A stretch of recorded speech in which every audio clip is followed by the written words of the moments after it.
Students ਅੱਜ ਅਸੀਂ ਆਪਣੇ ਸਿਲੇਬਸ ਦੇ section A the 6th chapter on saying please ਜਿਸ ਨੂੰ ਕਿ ਏਜੀ ਗਾਰਡੀਨਰ ਨੇ ਲਿਖਿਆ ਹੋਇਆ ਹੈ।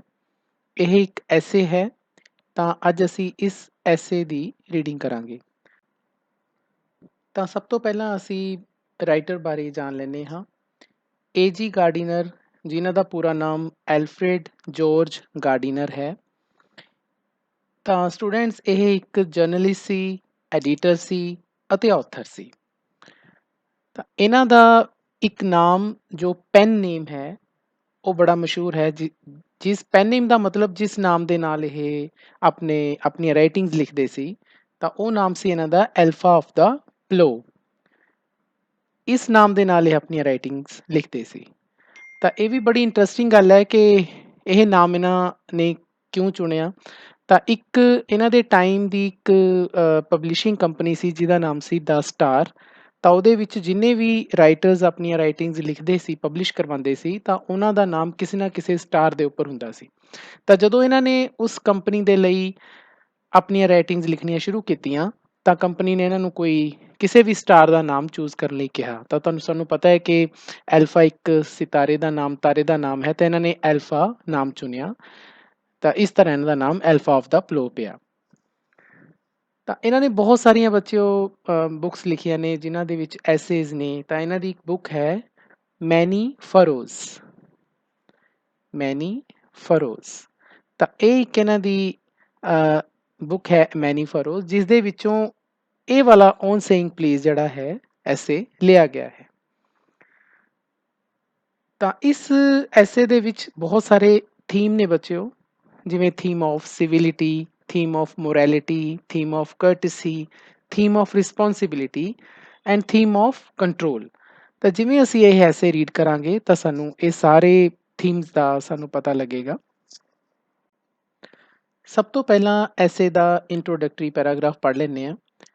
ਤਾਂ ਐਸੇ ਸਾਨੂੰ ਇਹ ਦੱਸਦਾ ਬੱਚਿਓ ਕਿ ਗੁੱਡ ਮੈਨਰਸ ਦੀ ਸਾਡੀ ਜ਼ਿੰਦਗੀ 'ਚ ਕੀ ਵੈਲਿਊ ਹੈ। ਜਿਹੜੇ ਬੈਡ ਮੈਨਰਸ ਹੁੰਦੇ ਨੇ ਉਹ ਸੁਸਾਇਟੀ ਦੇ ਵਿਰੁੱਧ ਹੁੰਦੇ ਨੇ, ਐਂਟਾਈ ਸੋਸ਼ਲ ਹੁੰਦੇ ਨੇ, ਪਰ ਕਾਨੂੰਨ ਦੀ ਨਜ਼ਰ ਦੇ ਵਿੱਚ ਕੋਈ ਕ੍ਰਾਈਮ ਨਹੀਂ ਹੁੰਦੇ ਜਿਹੜੇ ਬੈਡ ਮੈਨਰਸ ਨੇ। ਇਸ ਕਰਕੇ ਕਾਨੂੰਨ ਸਾਨੂੰ ਇਜਾਜ਼ਤ ਨਹੀਂ ਦਿੰਦਾ ਕਿ ਅਸੀਂ ਕਿਸੇ ਵੀ ਬੰਦੇ ਨੂੰ ਮਾਰੀਏ ਜੇਕਰ ਸਾਨੂੰ ਬੈਡ ਮੈਨਰਸ ਦਾ ਸ਼ਿਕਾਰ ਹੋਣਾ ਪਵੇ। ਲੋਕ ਆਮ ਤੌਰ ਤੇ ਜੋ ਇਨਸਾਨ ਬੈਡ ਮੈਨਰਸ ਰੱਖਦਾ ਹੈ ਉਸ ਨੂੰ ਅਵੋਇਡ ਕਰਦੇ ਨੇ। ਤਾਂ ਬੱਚਿਓ ਸਾਨੂੰ ਇੱਕ +1 ਕਲਾਸ ਦੀ ਕਹਾਣੀ ਯਾਦ ਆਉਂਦੀ ਹੈ ਸਪੈਰੋਜ਼, ਜੋ ਅਸੀਂ ਪੜ੍ਹੀ ਹੈ, ਜਿਸ ਦੇ ਵਿੱਚ ਰਹੀਮ ਖਾਨ ਇੱਕ ਅਜਿਹਾ ਵਿਅਕਤੀ ਹੈ ਜੋ ਗੁੱਡ ਮੈਨਰਸ ਨਹੀਂ ਰੱਖਦਾ। ਇਸੇ ਕਰਕੇ ਸਾਰੇ ਪਿੰਡ ਦੇ ਲੋਕ ਉਸ ਨੂੰ ਅਵੋਇਡ ਕਰਦੇ ਨੇ। ਜਿਹੜਾ ਪਰਸਨ ਚੰਗੇ ਮੈਨਰਸ ਰੱਖਦਾ ਆਪਣੇ ਕੋਲ ਉਹ ਖੁਸ਼ੀਆਂ ਲੈ ਕੇ ਆਉਂਦਾ ਹੈ ਅਤੇ ਸਾਨੂੰ ਨੈਚੁਰਲੀ ਉਸਦੀ ਕੰਪਨੀ ਜਿਹੜੀ ਹੈ ਉਸਦਾ ਸਾਥ ਬਹੁਤ ਹੀ ਵਧੀਆ ਲੱਗਦਾ ਹੈ। ਹੁਣ ਇਹ ਜਿਹੜਾ ਐਸੇ ਹੈ ਇਹ ਜ਼ਿੰਦਗੀ ਦੇ ਬੜੇ ਹੀ ਛੋਟੇ ਪਰ ਇੰਪੋਰਟੈਂਟ ਜਿਹੜੇ ਇਨਸੀਡੈਂਟਸ ਨੇ ਲਾਈਫ ਦੇ ਉਹਨਾਂ ਦੇ ਨਾਲ ਇਹ ਸੰਬੰਧਿਤ ਹੈ। ਇਹ ਲਾਈਨ ਬੜੀ ਇੰਪੋਰਟੈਂਟ ਹੈ ਕਿ ਸਾਨੂੰ ਜ਼ਿੰਦਗੀ ਦੇ ਵਿੱਚ ਇਹ ਪਲੀਜ਼ ਤੇ ਥੈਂਕ ਯੂ ਵਰਗੇ ਜਿਹੜੇ ਵਰਡਸ ਨੇ ਉਹਨਾਂ ਦੀ ਇੰਪੋਰਟੈਂਸ ਦੱਸਦਾ ਸਾਨੂੰ ਇਹ ਵਾਲਾ ਐਸੇ। ਕਿਉਂਕਿ ਇਹ ਦੋ ਵਰਡਸ ਜਿਹੜੇ ਨੇ ਪਲੀਜ਼ ਐਂਡ ਥੈਂਕ ਯੂ, ਇਹ ਕੀ ਕਰਦੇ ਨੇ, ਬਹੁਤ ਹੀ ਜਿਹੜੀਆਂ ਲੜਾਈਆਂ ਨੇ ਸਾਡੀਆਂ ਕੁਅਲਸ ਨੇ, ਬਿਟਰ ਕੁਅਲਸ ਨੇ, ਭੈੜੀਆਂ ਲੜਾਈਆਂ ਨੇ, ਉਹਨਾਂ ਨੂੰ ਇਹ ਸੈਟਲ ਕਰ ਦਿੰਦੇ ਨੇ, ਠੀਕ ਠਾਕ ਕਰ ਦਿੰਦੇ ਨੇ। ਅਤੇ ਜਿਹੜੇ ਬੈਡ ਟੈਂਪਰ ਵਾਲੇ ਪਰਸਨ ਹੁੰਦੇ ਨੇ ਉਹਨਾਂ ਨੂੰ ਇਹ ਸੌਫਟ ਕਰ ਦਿੰਦੇ ਨੇ। ਮਤਲਬ ਕੋਈ ਬੰਦਾ ਬਹੁਤ ਹੀ ਗੁੱਸੇ 'ਚ ਹੈ ਤਾਂ ਉਸ ਨੂੰ ਠੰਡਾ ਕਰ ਦਿੰਦੇ ਨੇ। ਤਾਂ ਸਟੂਡੈਂਟਸ ਐਸੇ ਦੀ ਸ਼ੁਰੂਆਤ ਇੱਕ ਇਨਸੀਡੈਂਟ ਨਾਲ ਹੁੰਦੀ ਹੈ। ਤਾਂ ਪਹਿਲਾਂ ਮੈਂ ਦੱਸਣਾ ਚਾਹਾਂਗਾ ਬੱਚਿਓ ਕਿ ਇਹ ਏਜੀ ਗਾਰਡੀਨਰ ਜੀ ਦੀ ਖਾਸੀਅਤ ਹੈ ਕਿ ਉਹ ਹਮੇਸ਼ਾ ਆਪਣੇ ਐਸੇ ਦੀ ਸ਼ੁਰੂਆਤ ਕਿਸੇ ਇਨਸੀਡੈਂਟ ਨਾਲ ਕਰਦੇ ਨੇ। ਤਾਂ ਮੈਨੂੰ ਯਾਦ ਹੈ ਪੁਰਾਣੀ +2 ਕਲਾਸ ਦੇ ਵਿੱਚ ਇੱਕ ਐਸੇ ਸੀ ਏਜੀ ਗਾਰਡੀਨਰ ਜੀ ਦਾ, ਉਹ ਸੀ all about a dog. All about a dog 'ਚ ਵੀ ਇੱਕ ਇਨਸੀਡੈਂਟ ਦੇ ਨਾਲ ਹੀ ਸਟਾਰਟ ਹੁੰਦੀ ਹੈ ਕਿ ਇੱਕ ਔਰਤ ਇੱਕ ਛੋਟੇ ਜਿਹੇ ਡੌਗ ਨੂੰ ਲੈ ਕੇ ਬੱਸ ਦੇ ਉੱਪਰ ਸਵਾਰ ਹੁੰਦੀ ਹੈ ਅਤੇ ਕੰਡਕਟਰ ਉਸ ਨੂੰ ਇਜਾਜ਼ਤ ਨਹੀਂ ਦਿੰਦਾ। ਬਿਲਕੁਲ ਇਸੇ ਤਰ੍ਹਾਂ ਇਸ ਐਸੇ ਦੀ ਸ਼ੁਰੂਆਤ ਇੱਕ ਯੰਗ ਲਿਫਟਮੈਨ ਦੇ ਨਾਲ ਹੁੰਦੀ ਹੈ ਅਤੇ ਉਹ ਕੀ ਕਰਦਾ ਹੈ, ਉਹ ਇੱਕ ਪੈਸੇਂਜਰ ਨੂੰ, ਇੱਕ ਯਾਤਰੀ ਨੂੰ, ਮਤਲਬ ਜੋ ਲਿਫਟ ਦੇ ਵਿੱਚ ਆਉਂਦਾ ਹੈ, ਉਸ ਨੂੰ ਲਿਫਟ ਤੋਂ ਬਾਹਰ ਕੱਢ ਦਿੰਦਾ ਹੈ ਅਤੇ ਉਸ ਨੂੰ ਫਾਈਨ ਹੋ ਜਾਂਦਾ ਹੈ ਕਿਉਂਕਿ ਉਸਨੇ ਜਿਹੜਾ ਜ਼ੁਰਮ ਕੀਤਾ ਹੈ ਉਹ ਬਿਲਕੁਲ ਗਲਤ ਹੈ। ਹੁਣ ਇਹ ਕਿਉਂ ਹੋਇਆ? It was a question of please. ਸਿਰਫ ਇੱਕ ਪਲੀਜ਼ ਦਾ ਮਾਮਲਾ ਸੀ। ਜਦੋਂ ਤੁਹਾਨੂੰ ਮੈਂ ਦੱਸਿਆ ਨਾ ਕਿ ਪਲੀਜ਼ ਜਿਹੜਾ ਵਰਡ ਹੈ ਬੱਚਿਓ, ਇਹ ਕਹਿਣਾ ਬੜਾ ਸੌਖਾ ਹੈ ਲੇਕਿਨ ਇਹਨੂੰ ਯੂਜ਼ ਕਰਨਾ ਨਹੀਂ ਸਾਨੂੰ ਆਉਂਦਾ। ਹੁਣ ਉਹ ਜਿਹੜਾ ਕੰਪਲੇਨੈਂਟ ਹੈ, ਕੰਪਲੇਨੈਂਟ ਕੌਣ ਹੈ? ਜੋ ਲਿਫਟ 'ਚ ਸਵਾਰ ਹੋਣਾ ਚਾਹੁੰਦਾ ਸੀ, ਤਾਂ ਉਸਨੇ ਲਿਫਟ 'ਚ ਐਂਟਰ ਹੁੰਦਿਆਂ ਸਾਰ ਉਸ ਲਿਫਟਮੈਨ ਨੂੰ ਕਿਹਾ ਟੌਪ। ਸਿਰਫ ਉਹਨੇ ਟੌਪ ਕਿਹਾ। ਲਿਫਟਮੈਨ ਨੇ ਕਿਹਾ ਕਿ ਟੌਪ ਪਲੀਜ਼ ਕਹਿ ਤੂੰ, ਵੀ ਤੂੰ ਆਇਆ ਐਵੇਂ ਕਿਉਂ ਬੋਲ ਰਿਹਾ, ਟੌਪ ਕਿਉਂ ਕਹਿ ਰਿਹਾ, ਤੂੰ ਟੌਪ ਪਲੀਜ਼ ਕਹਿ। ਤੇ ਉਹਦੀ ਇਹ ਜਿਹੜੀ ਗੱਲ ਸੀ ਉਹ ਰਿਫਿਊਜ਼ ਹੋ ਗਈ ਤੇ ਉਸਨੇ ਬਿਨਾਂ ਦੇਖੇ ਜਿਹੜਾ ਪੈਸੇਂਜਰ ਜਿਹੜਾ ਸੀ ਉਸ ਨੂੰ ਲਿਫਟ ਤੋਂ ਧੱਕੇ ਦੇ ਕੇ ਬਾਹਰ ਕੱਢ ਦਿੱਤਾ। Hurled the passenger out of the lift. ਇਹ ਸਾਰਾ ਮਾਮਲਾ ਹੋਇਆ। ਹੁਣ ਸਟੂਡੈਂਟਸ 'ਤੇ ਜਿਹੜਾ ਮਾਮਲਾ ਹੋਇਆ ਉਹ ਮੈਨਰਸ ਦੇ ਕਮੈਂਟ 'ਤੇ ਲੈ ਕੇ ਹੋਇਆ, ਜੋ ਕਿ ਕਾਫੀ ਦੂਰ ਚਲਾ ਗਿਆ। ਕਿ ਉਸਨੇ ਕਿਹਾ ਕਿ ਮੈਂ ਟੌਪ ਫਲੋਰ 'ਤੇ ਜਾਣਾ ਹੈ, ਉਹਨੇ ਇਕੱਲਾ ਟੌਪ ਕਿਹਾ, ਟੌਪ ਪਲੀਜ਼ ਨਹੀਂ ਕਿਹਾ। ਆਹ ਸਾਰਾ ਮਾਮਲਾ ਉਵੇਂ ਹੀ ਹੋ ਗਿਆ। ਹੁਣ ਦੇਖੋ ਕਿੰਨੇ ਵਧੀਆ ਵਰਡਸ ਰਾਈਟਰ ਨੇ ਲਿਖਿਆ, ਕਹਿੰਦੇ discourtesy is not a legal offense and it does not excuse assault and battery. Discourtesy ਦਾ ਮਤਲਬ ਹੁੰਦਾ ਬੱਚਿਓ ਬੁਰਾ ਵਿਵਹਾਰ, ਅਸ਼ਿਸ਼ਟਾਚਾਰ ਜਿਹਨੂੰ ਆਪਾਂ ਕਹਿੰਦੇ ਹਾਂ। ਕਹਿੰਦੇ ਇਹ ਕੋਈ ਕਾਨੂੰਨਨ ਜੁਰਮ ਨਹੀਂ ਹੈ। ਜੇ ਕੋਈ ਬੰਦਾ ਸਾਡੇ ਨਾਲ ਗਲਤ ਬੋਲਦਾ ਹੈ ਤਾਂ ਸਾਨੂੰ ਮਾੜਾ ਚੰਗਾ ਕਹਿੰਦਾ ਹੈ ਸਿਰਫ ਮੂੰਹ ਨਾਲ, ਤਾਂ ਇਹ ਕੋਈ ਕਾਨੂੰਨਨ ਜੁਰਮ ਨਹੀਂ ਹੈ। ਤੇ ਇਹਦਾ ਮਤਲਬ ਇਹ ਨਹੀਂ ਹੈ ਕਿ ਅਸੀਂ ਉਸ 'ਤੇ ਹਮਲਾ ਕਰ ਦਈਏ, ਉਸ ਨੂੰ ਮਾਰੀਏ ਕੁੱਟੀਏ।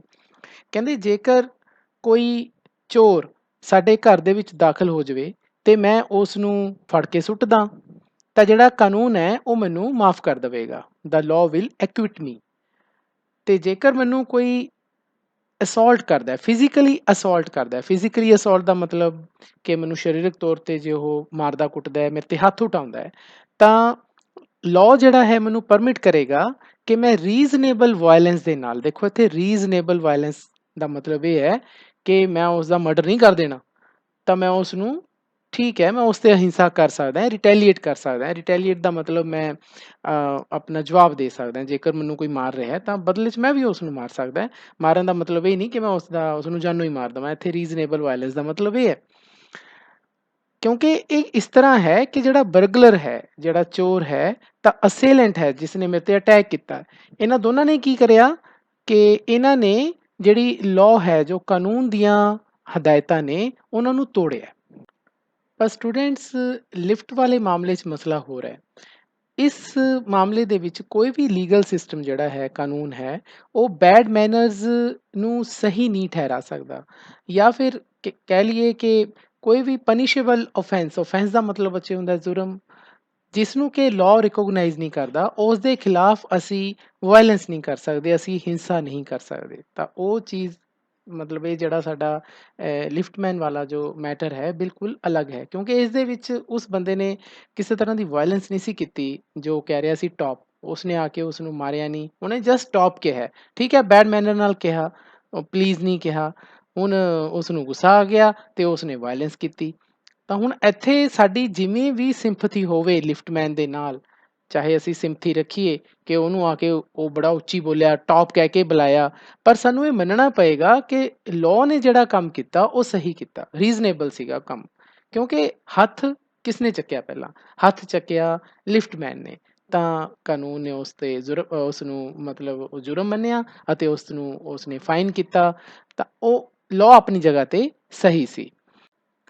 ਹੁਣ ਰਾਈਟਰ ਅੱਗੇ ਕਹਿੰਦਾ ਹੈ ਕਿ ਸਪੋਜ਼ ਕਰੋ ਅਸੀਂ ਕਿਸੇ ਬੰਦੇ ਦਾ ਬਿਹੇਵੀਅਰ ਸਾਨੂੰ ਪਸੰਦ ਨਾ ਆਇਆ, ਸਾਨੂੰ ਉਸਦਾ ਵਤੀਰਾ ਪਸੰਦ ਨਹੀਂ ਆਇਆ, ਜਾਂ ਸਾਨੂੰ ਉਸਦੀ ਆਵਾਜ਼ ਦੀ ਟੋਨ ਪਸੰਦ ਨਹੀਂ ਆਈ ਕਿਉਂਕਿ ਸਾਨੂੰ ਆ ਕੇ ਬੜੇ ਖਰਵੀ ਜਿਹੀ ਆਵਾਜ਼ 'ਚ ਬੋਲਿਆ, ਬੜੀ ਉੱਚੀ ਆਵਾਜ਼ 'ਚ ਬੋਲਿਆ, ਜਾਂ ਸਾਨੂੰ ਉਹਦਾ ਚਿਹਰਾ ਹੀ ਪਸੰਦ ਨਹੀਂ ਆਇਆ ਕਿ ਚਿਹਰੇ 'ਤੇ ਉਹਨੇ ਤਿਉੜੀਆਂ ਚੜਾਈਆਂ ਹੋਈਆਂ ਨੇ। ਤਾਂ ਇਹਦਾ ਮਤਲਬ ਇਹ ਨਹੀਂ ਹੈ ਕਿ ਅਸੀਂ ਉਸ ਦੇ ਕੰਨ ਸਜਾ ਦਈਏ, ਮਤਲਬ ਕੰਨ ਭੰਨ ਦਈਏ। ਹੁਣ ਕੰਨ ਭੰਨਣ ਦਾ ਮਤਲਬ ਇੱਥੇ ਬਾਕਸ ਪੀਪਲਜ਼ ਈਅਰ ਆ, ਦੇਖੋ ਇੱਥੇ ਇੱਕ ਇਡੀਅਮ ਯੂਜ਼ ਹੋਇਆ ਬੱਚਿਓ, ਟੂ ਬਾਕਸ ਪੀਪਲਜ਼ ਈਅਰ। ਇਹਦਾ ਮਤਲਬ ਹੁੰਦਾ ਹੈ ਕਿਸੇ ਦੇ ਮੁੱਕਾ ਮਾਰਨਾ, ਮੂੰਹ 'ਤੇ ਅਟੈਕ ਕਰਨਾ, ਇਹਨੂੰ ਕਿਹਾ ਜਾਂਦਾ ਹੈ। ਕਹਿੰਦੇ ਸਾਡੀਆਂ ਜਿਹੜੀਆਂ, ਜੇ ਅਸੀਂ ਇਸ ਤਰ੍ਹਾਂ ਕਰਨ ਲੱਗ ਗਏ ਫਿਰ ਤਾਂ ਕੀ ਹੋਏਗਾ ਕਿ ਸਾਡੀਆਂ ਜਿਹੜੀਆਂ ਮੁੱਠੀਆਂ ਨੇ ਹਮੇਸ਼ਾ ਤਣੀਆਂ ਹੀ ਰਹਿਣਗੀਆਂ, ਉਹ ਤਾਂ ਕਦੇ ਵਿਹਲੀਆਂ ਹੀ ਨਹੀਂ ਹੋਣਗੀਆਂ। ਅਤੇ ਫਿਰ ਸਾਡੇ ਜਿਹੜੇ ਸ਼ਹਿਰ ਦੇ ਜਿਹੜੇ ਗਟਰਜ਼ ਨੇ, ਉਹ ਗਟਰ ਮਤਲਬ ਜਿੱਥੋਂ ਪਾਣੀ ਵਗੈਰਾ, ਨਾਲੀਆਂ ਵਗੈਰਾ ਹੁੰਦੀਆਂ ਨੇ, ਉਹਦੇ ਵਿੱਚ ਤਾਂ ਫਿਰ ਪਾਣੀ ਦੀ ਜਗ੍ਹਾ 'ਤੇ ਬਲੱਡ ਹੀ ਸਾਰਾ ਦਿਨ ਚੱਲੀ ਜਾਊਗਾ। ਜੇ ਅਸੀਂ ਇਸ ਤਰ੍ਹਾਂ ਕਰੀਏ ਕਿ ਸਾਨੂੰ ਕਿਸੇ ਦਾ ਵਤੀਰਾ ਪਸੰਦ ਨਾ ਆਵੇ, ਅਸੀਂ ਉਹਨੂੰ ਕੁੱਟ ਦਈਏ, ਤਾਂ ਖੂਨ ਖਰਾਬਾ ਸਾਰਾ ਸ਼ਹਿਰ 'ਚ ਸਾਰਾ ਦਿਨ ਹੀ ਚੱਲੀ ਜਾਊਗਾ। ਰਾਈਟਰ ਅੱਗੇ ਕਹਿੰਦਾ ਮੈਂ ਕਿੰਨਾ ਵੀ ਅਨਸਿਵਲ ਮਤਲਬ ਰਿਊਡ ਲੱਗਾ, ਭੈੜਾ ਜਿਹਾ ਲੱਗਾ, ਜਿੰਨਾ ਮੈਂ ਚਾਹਾਂ, ਅਤੇ ਕਾਨੂੰਨ ਮੈਨੂੰ ਬਚਾਏਗਾ ਕਿਸ ਤੋਂ? ਵਾਇਲੈਂਟ ਰਿਟੈਲੀਏਸ਼ਨ ਤੋਂ। ਮਤਲਬ ਮੇਰੇ ਤੇ ਕਿਸੇ ਤਰ੍ਹਾਂ ਦਾ ਕੋਈ ਅਟੈਕ ਨਾ ਕਰ ਦੇਵੇ, ਮੈਨੂੰ ਕੋਈ ਮਾਰੇ ਕੁੱਟੇ ਨਾ, ਮੈਨੂੰ ਕੋਈ ਫਿਜ਼ੀਕਲੀ ਇੰਜਰਡ ਨਾ ਕਰ ਦੇ, ਮੈਨੂੰ ਕਾਨੂੰਨ ਇਸ ਤੋਂ ਬਚਾਏਗਾ। ਮੈਂ ਕਹਿੰਦੇ ਘਮੰਡੀ ਵੀ ਹੋ ਸਕਦਾ ਹੈ, ਹੌਟੀ ਜਾਂ ਬੂਰਿਸ਼, ਉਵੇਂ ਰਿਊਡ ਹੋ ਸਕਦਾ ਹੈ, ਬੜਾ ਭੈੜਾ ਹੋ ਸਕਦਾ ਹੈ, ਅਤੇ ਇਸ ਚੀਜ਼ ਦੀ ਕਾਨੂੰਨ ਮੇਰੇ ਤੇ ਕੋਈ ਪੈਨਲਟੀ ਨਹੀਂ ਪਾ ਸਕਦਾ। ਸਿਰਫ ਇੰਨੀ ਕੁ ਪੈਨਲਟੀ ਪਏਗੀ ਕਿ ਮੈਨੂੰ ਲੋਕ ਕੀ ਕਹਿਣਗੇ ਕਿ ਇਲ ਮੈਨਰਡ ਫੈਲੋ, ਕਿ ਬੜਾ ਹੀ ਭੈੜਾ ਜਿਹਾ ਬੰਦਾ ਹੈ। ਬਸ ਇੰਨੀ ਕੁ ਮੇਰੇ ਤੇ ਪੈਨਲਟੀ ਪਏਗੀ। ਕਾਨੂੰਨ ਮੇਰੇ ਤੇ ਕਿਸੇ ਤਰ੍ਹਾਂ ਦਾ ਕੋਈ ਜੁਰਮ ਨਹੀਂ ਪਾ ਸਕਦਾ। ਹੁਣ ਕਾਨੂੰਨ ਮੈਨੂੰ ਇਹ ਵੀ ਕੰਪੈਲ ਨਹੀਂ ਕਰ ਸਕਦਾ। ਕੰਪੈਲ ਦਾ ਮਤਲਬ ਮੈਨੂੰ ਉਹ ਧੱਕੇ ਨਾਲ ਨਹੀਂ ਕਹਿ ਸਕਦਾ ਕਿ ਮੈਨੇ ਪਲੀਜ਼ ਕਹਿਣਾ ਹਰ ਇੱਕ ਬੰਦੇ ਨੂੰ, ਜਾਂ ਮੈਂ ਆਪਣੀ ਆਵਾਜ਼ ਇੰਨੀ ਕੁ ਰੱਖਣੀ ਹੈ ਕਿ ਬਾਕੀ ਲੋਕਾਂ ਦੀ ਜਿਹੜੀ ਸੈਂਸਿਟੀਵਿਟੀ ਹੈ ਜਾਂ ਸੈਂਸੀਬਿਲਿਟੀਜ਼ ਹੈ, ਉਹ ਕਿਸੇ ਤਰ੍ਹਾਂ ਦਾ ਉਹਨੂੰ ਨੁਕਸਾਨ ਨਾ ਪਹੁੰਚੇ, ਮਤਲਬ ਉਹਨਾਂ ਦੇ ਇਮੋਸ਼ਨਸ ਨੂੰ ਕਿਸੇ ਤਰ੍ਹਾਂ ਦਾ ਨੁਕਸਾਨ ਨਾ ਪਹੁੰਚੇ। ਬਿਲਕੁਲ ਉਸੇ ਤਰ੍ਹਾਂ ਕਾਨੂੰਨ ਮੇਰੇ ਤੇ ਕਿਸੇ ਤਰ੍ਹਾਂ ਦੀ ਕੋਈ ਪੈਨਲਟੀ ਨਹੀਂ ਪਾ ਸਕਦਾ।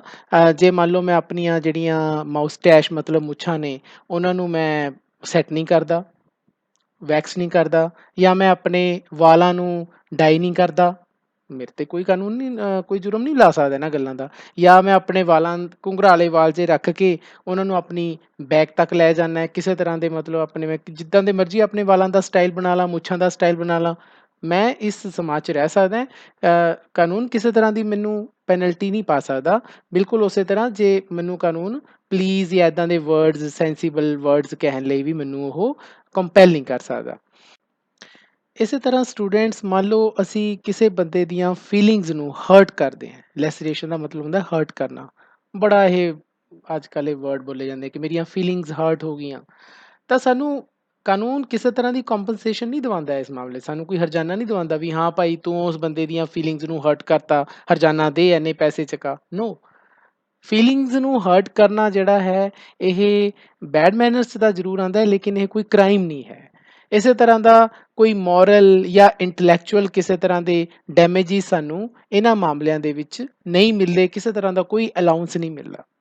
ਇਹ ਪੂਰੇ ਪੈਰੇ ਦੇ ਵਿੱਚ ਜਿਹੜਾ ਰਾਈਟਰ ਹੈ ਸਾਨੂੰ ਇਹ ਸਮਝਾਉਣਾ ਚਾਹੁੰਦਾ ਹੈ ਕਿ ਜਿਹੜੇ ਬੈਡ ਮੈਨਰਸ ਨੇ ਉਹ ਠੀਕ ਹੈ, ਉਹ ਮਤਲਬ ਕਿ ਜਿਹੜੇ ਸਾਡੇ ਲੋਕ ਨੇ ਸਾਨੂੰ ਪਸੰਦ ਨਹੀਂ ਕਰਦੇ, ਅਵੋਇਡ ਕਰਦੇ ਨੇ, ਸਾਨੂੰ ਰਿਊਡ ਦਾ ਤਗਮਾ ਦੇ ਦਿੰਦੇ ਨੇ, ਮਤਲਬ ਇਸ ਤਰ੍ਹਾਂ ਦੇ ਸਾਨੂੰ ਤਰ੍ਹਾਂ ਇਲ ਮੈਨਰਡ ਫੈਲੋ ਦਾ ਤਗਮਾ ਦੇ ਦਿੰਦੇ ਨੇ, ਲੇਕਿਨ ਇਹਨਾਂ ਗੱਲਾਂ ਦੇ ਵਿੱਚ ਕਾਨੂੰਨ ਸਾਡੀ ਕੋਈ ਮਦਦ ਨਹੀਂ ਕਰ ਸਕਦਾ। ਹੁਣ ਇਹਦਾ ਮਤਲਬ ਇਹ ਨਹੀਂ ਹੈ ਬੱਚਿਓ ਕਿ ਜੇਕਰ ਕੋਈ ਕਿਸੇ ਨੂੰ ਬੈਡ ਮੈਨਰਸ ਨਾਲ ਪੇਸ਼ ਆਉਂਦਾ ਹੈ ਤਾਂ ਉਹਦੇ ਜਿਹੜੇ ਨੁਕਸਾਨ ਨੇ ਉਹ ਨਹੀਂ ਹੁੰਦੇ, ਇਹ ਹੁੰਦੇ ਨੇ। ਤੇ ਇਸ ਨੂੰ ਸਮਝਾਉਣ ਦੇ ਲਈ ਰਾਈਟਰ ਸਾਨੂੰ ਲਿਫਟਮੈਨ ਦੀ ਦੋ ਤਰ੍ਹਾਂ ਨਾਲ ਐਗਜ਼ਾਮਪਲ ਦਿੰਦਾ ਹੈ। ਵੀ ਮੰਨ ਲਓ ਇੱਕ ਕੇਸ ਦੇ ਵਿੱਚ ਲਿਫਟਮੈਨ ਨੂੰ ਕੋਈ ਬੰਦਾ ਕਿੱਕ ਮਾਰਦਾ ਹੈ, ਮਤਲਬ ਉਸਦੀ ਲੈਗ ਜਿਹੜੀ ਸਾਹਮਣੇ ਵਾਲੀ ਲੈਗ, ਉਸਨੂੰ ਅਸੀਂ ਸ਼ਿਨ ਕਹਿੰਦੇ ਹਾਂ, ਉਸ ਦੇ ਉੱਪਰ ਉਹ ਕੋਈ ਬੰਦਾ ਉਸਨੂੰ ਮਾਰਦਾ ਹੈ, ਸੱਟ ਮਾਰਦਾ ਹੈ ਜਾਂ ਕਿੱਕ ਮਾਰਦਾ ਹੈ, ਤਾਂ ਕਿਉਂਕਿ ਉਹ ਫਿਜ਼ੀਕਲੀ ਅਟੈਕਡ ਹੋਇਆ, ਇਸ ਕਰਕੇ ਉਸਨੂੰ ਲੀਗਲ ਰਿਡਰੈਸ ਮਿਲ ਸਕਦਾ ਹੈ। ਲੀਗਲ ਰਿਡਰੈਸ ਦਾ ਮਤਲਬ ਹੁੰਦਾ ਹੈ ਕਾਨੂੰਨਨ ਮੁਆਵਜ਼ਾ ਉਹਨੂੰ ਮਿਲੇਗਾ, ਉਸਨੂੰ ਨਿਆਂ ਮਿਲੇਗਾ। ਪਰ ਜੇਕਰ ਉਸੇ ਲਿਫਟਮੈਨ ਦੀ ਸੋਸ਼ਲ ਸਟੈਂਡਿੰਗ ਤੇ, ਮਤਲਬ ਉਹਦੀ ਜਿਹੜੀ ਸੈਲਫ ਰਿਸਪੈਕਟ ਹੈ ਜਾਂ ਸੁਸਾਇਟੀ ਵਿੱਚ ਜੋ ਰਿਸਪੈਕਟ ਹੈ, ਉਸ ਦੇ ਉੱਪਰ ਕੋਈ ਇਨਸਲਟ ਕਰਦਾ ਹੈ। ਸਲਰ ਦਾ ਮਤਲਬ ਹੁੰਦਾ ਬੇਟਾ ਇਨਸਲਟ ਕਰਨਾ, ਬੇਇੱਜ਼ਤੀ ਕਰਨਾ। ਜੇਕਰ ਕੋਈ ਉਸਦੀ ਸੈਲਫ ਰਿਸਪੈਕਟ ਨੂੰ ਚੁਣੌਤੀ ਦਿੰਦਾ ਹੈ ਤਾਂ ਫਿਰ ਉਹ ਜ਼ਿਆਦਾ ਹਰਟ ਹੋਏਗਾ, ਐਕਿਊਟਲੀ ਹਰਟ ਹੋਏਗਾ। ਐਕਿਊਟਲੀ ਹਰਟ ਦਾ ਮਤਲਬ ਉਸਨੂੰ ਜ਼ਿਆਦਾ ਦੁੱਖ ਲੱਗੇਗਾ, ਕਿਉਂਕਿ ਉਸਦੀ ਸੈਲਫ ਰਿਸਪੈਕਟ ਤੇ ਕਿਸੇ ਨੇ ਮਤਲਬ ਤੋਹਮਤ ਲਗਾਈ ਹੈ। ਹੁਣ ਇੱਥੇ ਸਟੂਡੈਂਟਸ ਦੋ ਤਰ੍ਹਾਂ ਦੀ ਪੇਨ ਦਾ ਜ਼ਿਕਰ ਹੋ ਗਿਆ। ਇੱਕ ਤਾਂ ਉਹ ਪੇਨ ਜੋ ਫਿਜ਼ੀਕਲੀ ਸਾਨੂੰ ਮਹਿਸੂਸ ਹੁੰਦੀ ਹੈ, ਮੰਨ ਲਓ ਸੱਟ ਲੱਗੀ ਜਾਂ ਕਿਸੇ ਨੇ ਸਾਡੇ ਸੱਟ ਮਾਰੀ, ਦੇਖੋ ਉਹ ਤਾਂ ਦੂਰ ਹੋ ਜਾਂਦੀ ਹੈ, ਉਹ ਤਾਂ ਥੋੜ੍ਹੀ ਦੇਰ ਤੱਕ ਆਪਾਂ ਉਸਦਾ ਉਪਚਾਰ ਕਰਦੇ ਹਾਂ, ਉਹ ਠੀਕ ਹੋ ਜਾਂਦੀ ਹੈ।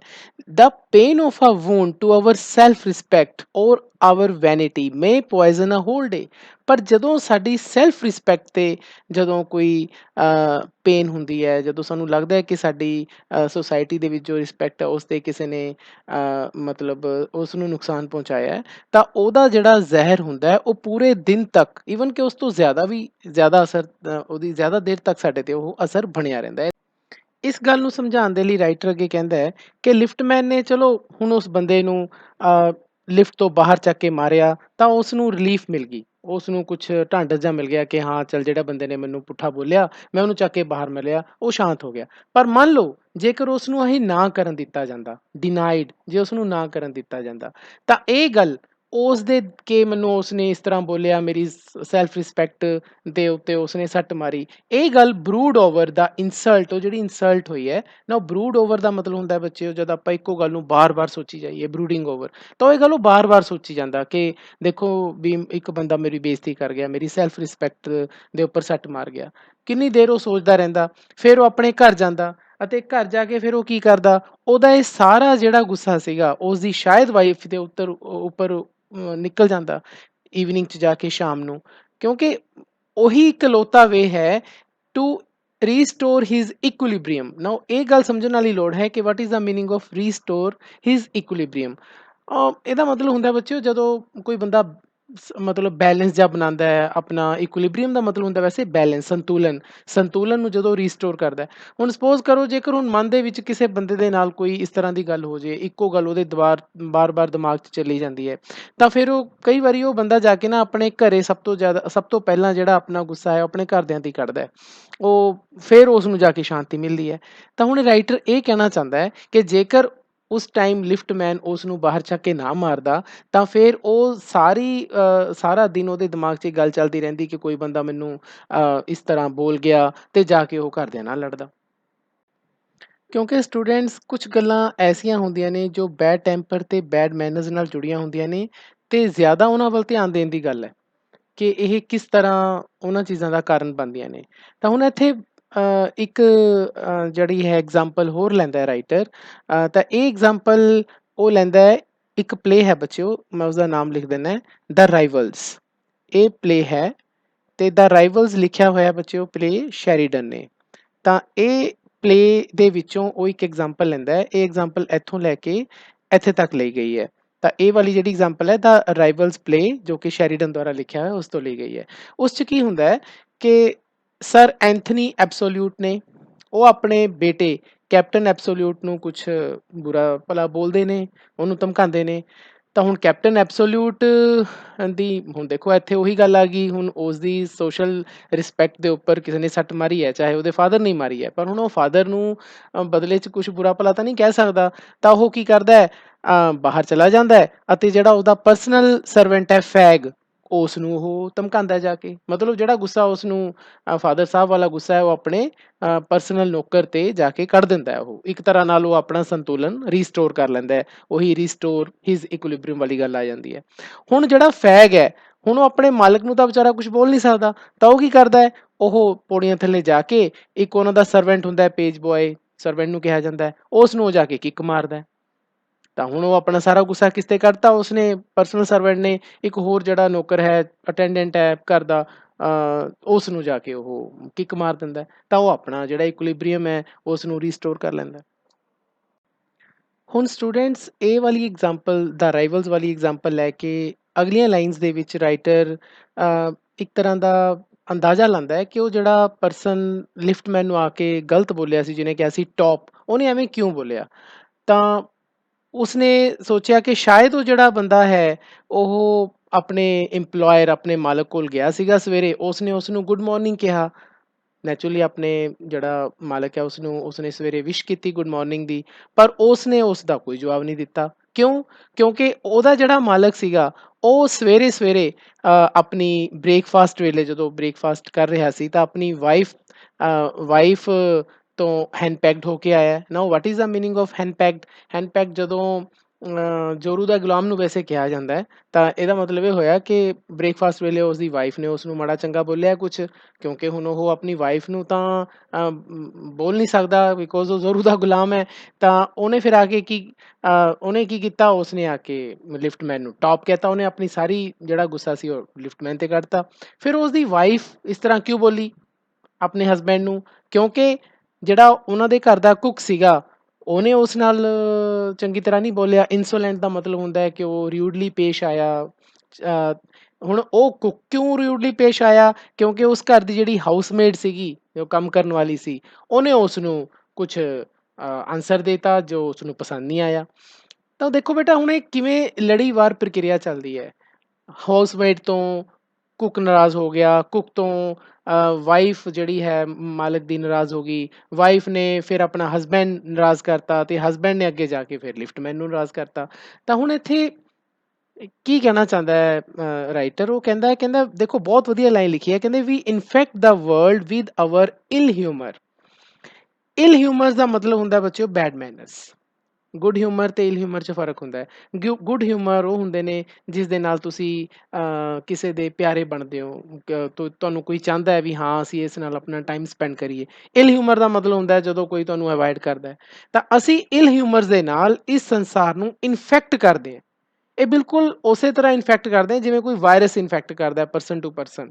ਤਾਂ ਜਿਹੜੇ ਬੈਡ ਮੈਨਰਸ ਨੇ, ਇੱਥੇ ਰਾਈਟਰ ਇਹ ਕਹਿਣਾ ਚਾਹੁੰਦਾ ਹੈ ਕਿ ਜਿਹੜੇ ਬੈਡ ਮੈਨਰਸ ਨੇ ਜਾਂ ਇਲ ਹਿਊਮਰਸ ਹੈ, ਇੱਕ ਤਰ੍ਹਾਂ ਦੇ ਵਾਇਰਸ ਨੇ ਜਿਹੜੇ ਪਰਸਨ ਟੂ ਪਰਸਨ ਜਿਹੜੇ ਹੈ ਲੋਕਾਂ ਨੂੰ ਇਫੈਕਟ ਕਰਦੇ ਆ।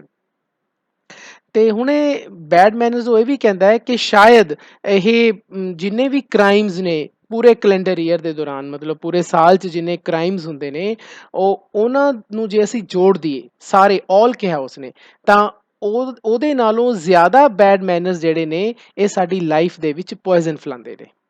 ਜਿੰਨੇ ਮਰਜ਼ੀ ਅਸੀਂ ਜੁਰਮ ਸਾਡੇ ਸੰਸਾਰ 'ਚ ਹੁੰਦੇ ਹੋਣ, ਉਹਨਾਂ ਤੋਂ ਜ਼ਿਆਦਾ ਵੱਡੇ ਜਿਹੜੀ ਪੋਇਜ਼ਨ ਹੈ, ਜ਼ਹਿਰ ਹੈ, ਉਹ ਕੌਣ ਫੈਲਾਉਂਦਾ ਹੈ? Bad manners. ਇੰਨੇ ਜ਼ਿਆਦਾ ਮਾੜੇ ਬੈਡ ਮੈਨਰਸ ਨੇ।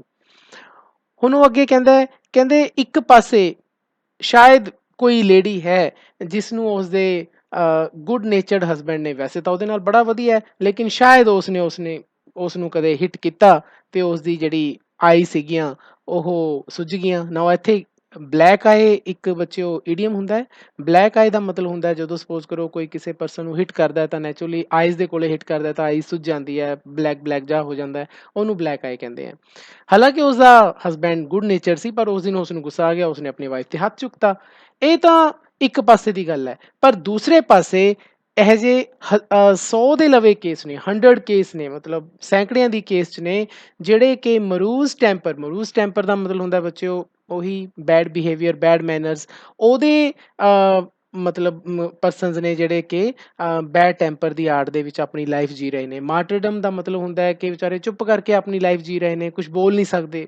ਹੁਣ ਇੱਥੇ ਉਹ ਸਾਰੇ ਪਰਸਨਸ ਆ ਗਏ, ਸਪੋਜ਼ ਕਰੋ ਜੋ ਵਿਚਾਰੇ ਨੌਕਰੀ ਪੇਸ਼ੇ ਵਾਲੇ ਨੇ, ਕਿਉਂਕਿ ਮਾਲਕ ਉਹਨਾਂ ਨੂੰ ਗਲਤ ਬੋਲਦਾ, ਵਿਚਾਰੇ ਚੁੱਪਚਾਪ ਸਹੀ ਜਾਂਦੇ ਨੇ। ਜਾਂ ਉਹ ਵੀ ਔਰਤਾਂ ਆ ਗਈਆਂ ਜਿਨ੍ਹਾਂ ਨਾਲ ਜ਼ਿਆਦਤੀਆਂ ਹੁੰਦੀਆਂ ਨੇ ਘਰਾਂ ਦੇ ਵਿੱਚ ਉਹਨਾਂ ਦੇ ਹਸਬੈਂਡ ਦੁਆਰਾ ਜਾਂ ਹੋਰ ਘਰਦਿਆਂ ਵੱਲੋਂ, ਵਿਚਾਰੀਆਂ ਕੁਝ ਬੋਲ ਨਹੀਂ ਸਕਦੀਆਂ। ਤਾਂ ਇੱਥੇ ਉਹ ਕਈ ਕੇਸ ਨੇ, ਹਾਲਾਂਕਿ ਉਹਨਾਂ ਨੂੰ ਮਤਲਬ ਕਿ ਫਿਜ਼ੀਕਲੀ ਅਟੈਕ ਨਹੀਂ ਕੀਤਾ ਜਾਂਦਾ, ਲੇਕਿਨ ਉਹਨਾਂ ਨੂੰ ਵਰਬਲੀ ਉਹਨਾਂ ਨੂੰ ਇਸ ਤਰ੍ਹਾਂ ਦੇ ਬੋਲੇ ਜਾਂਦੇ ਨੇ ਜਾਂ ਮਤਲਬ ਉਹਨਾਂ ਨੂੰ ਬਹੁਤ ਜ਼ਿਆਦਾ ਇਮੋਸ਼ਨਲੀ ਹਰਟ ਕੀਤਾ ਜਾਂਦਾ, ਉਹਨਾਂ ਦੀਆਂ ਫੀਲਿੰਗਸ ਨੂੰ ਹਰਟ ਕੀਤਾ ਜਾਂਦਾ, ਉਹਨਾਂ ਦੀ ਸੈਲਫ ਰਿਸਪੈਕਟ ਨੂੰ ਹਰਟ ਕੀਤਾ ਜਾਂਦਾ। ਇੱਥੇ ਸਾਰੀਆਂ ਗੱਲਾਂ ਆ ਗਈਆਂ।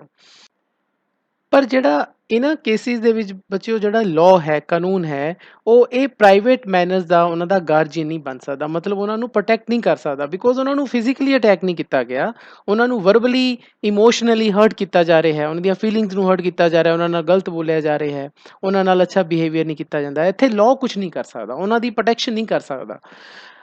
ਡੈਕੋਲੋਗ ਦਾ ਮਤਲਬ ਹੁੰਦਾ ਹੈ ਕਿ ਜੇਕਰ ਅਸੀਂ ਸਪੋਜ਼ ਕਰ ਲਈਏ ਬਹੁਤ ਸਾਰੇ ਮਤਲਬ ਕੋਈ ਲਾਜ਼ ਬਣਾ ਦਈਏ, ਉਹਨਾਂ ਦੀ ਇੱਕ ਲਿਸਟ ਬਣਾ ਦਈਏ, ਉਹਨੂੰ ਡੈਕੋਲੋਗ ਕਿਹਾ ਜਾਂਦਾ ਹੈ।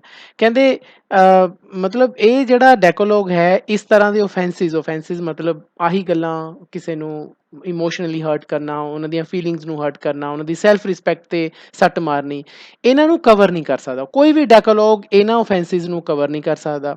ਅਤੇ ਕੋਈ ਵੀ ਕੋਰਟ ਇਸ ਤਰ੍ਹਾਂ ਦਾ ਲਾਅ ਨਹੀਂ ਬਣਾ ਸਕਦਾ, ਇਸ ਤਰ੍ਹਾਂ ਦਾ ਕਾਨੂੰਨ ਨਹੀਂ ਬਣਾ ਸਕਦਾ ਜਿਹੜੇ ਕਿ ਸਾਡੀਆਂ ਸਮਾਜਿਕ ਜਿਹੜੀਆਂ ਸਾਡੀਆਂ ਸਿਵਿਲਿਟੀਜ਼ ਨੇ ਜਾਂ ਸੈਂਸਿਟੀਵਿਟੀਜ਼ ਨੇ, ਜਿਨ੍ਹਾਂ ਨਾਲ ਅਸੀਂ ਮਤਲਬ ਕਿ ਸਾਡੇ ਇਮੋਸ਼ਨਸ ਹਰਟ ਹੁੰਦੇ ਨੇ, ਜਾਂ ਸਪੋਜ਼ ਕਰੋ ਅਸੀਂ ਸਪੀਚ ਕਰਦੇ ਹਾਂ, ਬੋਲਦੇ ਹਾਂ, ਬੋਲਣ ਦੇ ਨਾਲ ਕੋਈ ਗੁੱਸਾ ਕਰ ਜਾਂਦਾ ਹੈ ਕਿ ਅਸੀਂ ਉਸਦੇ ਬਾਰੇ ਗਲਤ ਬੋਲਿਆ, ਜਾਂ ਅਸੀਂ ਆਈਬਰੋਜ਼ ਦੇ ਨਾਲ ਅਸੀਂ ਉਸ ਨੂੰ ਆਪਣੀਆਂ ਆਈਜ਼ ਦੇ ਨਾਲ, ਫੇਸ਼ੀਅਲ ਐਕਸਪ੍ਰੈਸ਼ਨਸ ਦੇ ਨਾਲ ਅਸੀਂ ਉਸ ਬੰਦੇ ਨੂੰ ਇਹ ਜ਼ਾਹਿਰ ਕਰਦੇ ਹਾਂ ਕਿ ਅਸੀਂ ਤੈਨੂੰ ਪਸੰਦ ਨਹੀਂ ਕਰਦੇ। ਅਤੇ ਜਿੰਨੇ ਵੀ ਸਾਡੇ ਮੂਡਸ ਜਾਂ ਮੈਨਰਸ ਨੇ, ਇਹਨਾਂ ਨੂੰ ਕੋਈ ਵੀ ਲਾਅ ਗਵਰਨ ਨਹੀਂ ਕਰ ਸਕਦਾ। ਮਤਲਬ ਕਿ ਇਹਨਾਂ ਦੇ ਉੱਪਰ ਅਸੀਂ ਇਹ ਚੀਜ਼ ਕੋਈ ਵੀ ਲਾਅ ਲਾਗੂ ਨਹੀਂ ਹੁੰਦੀ।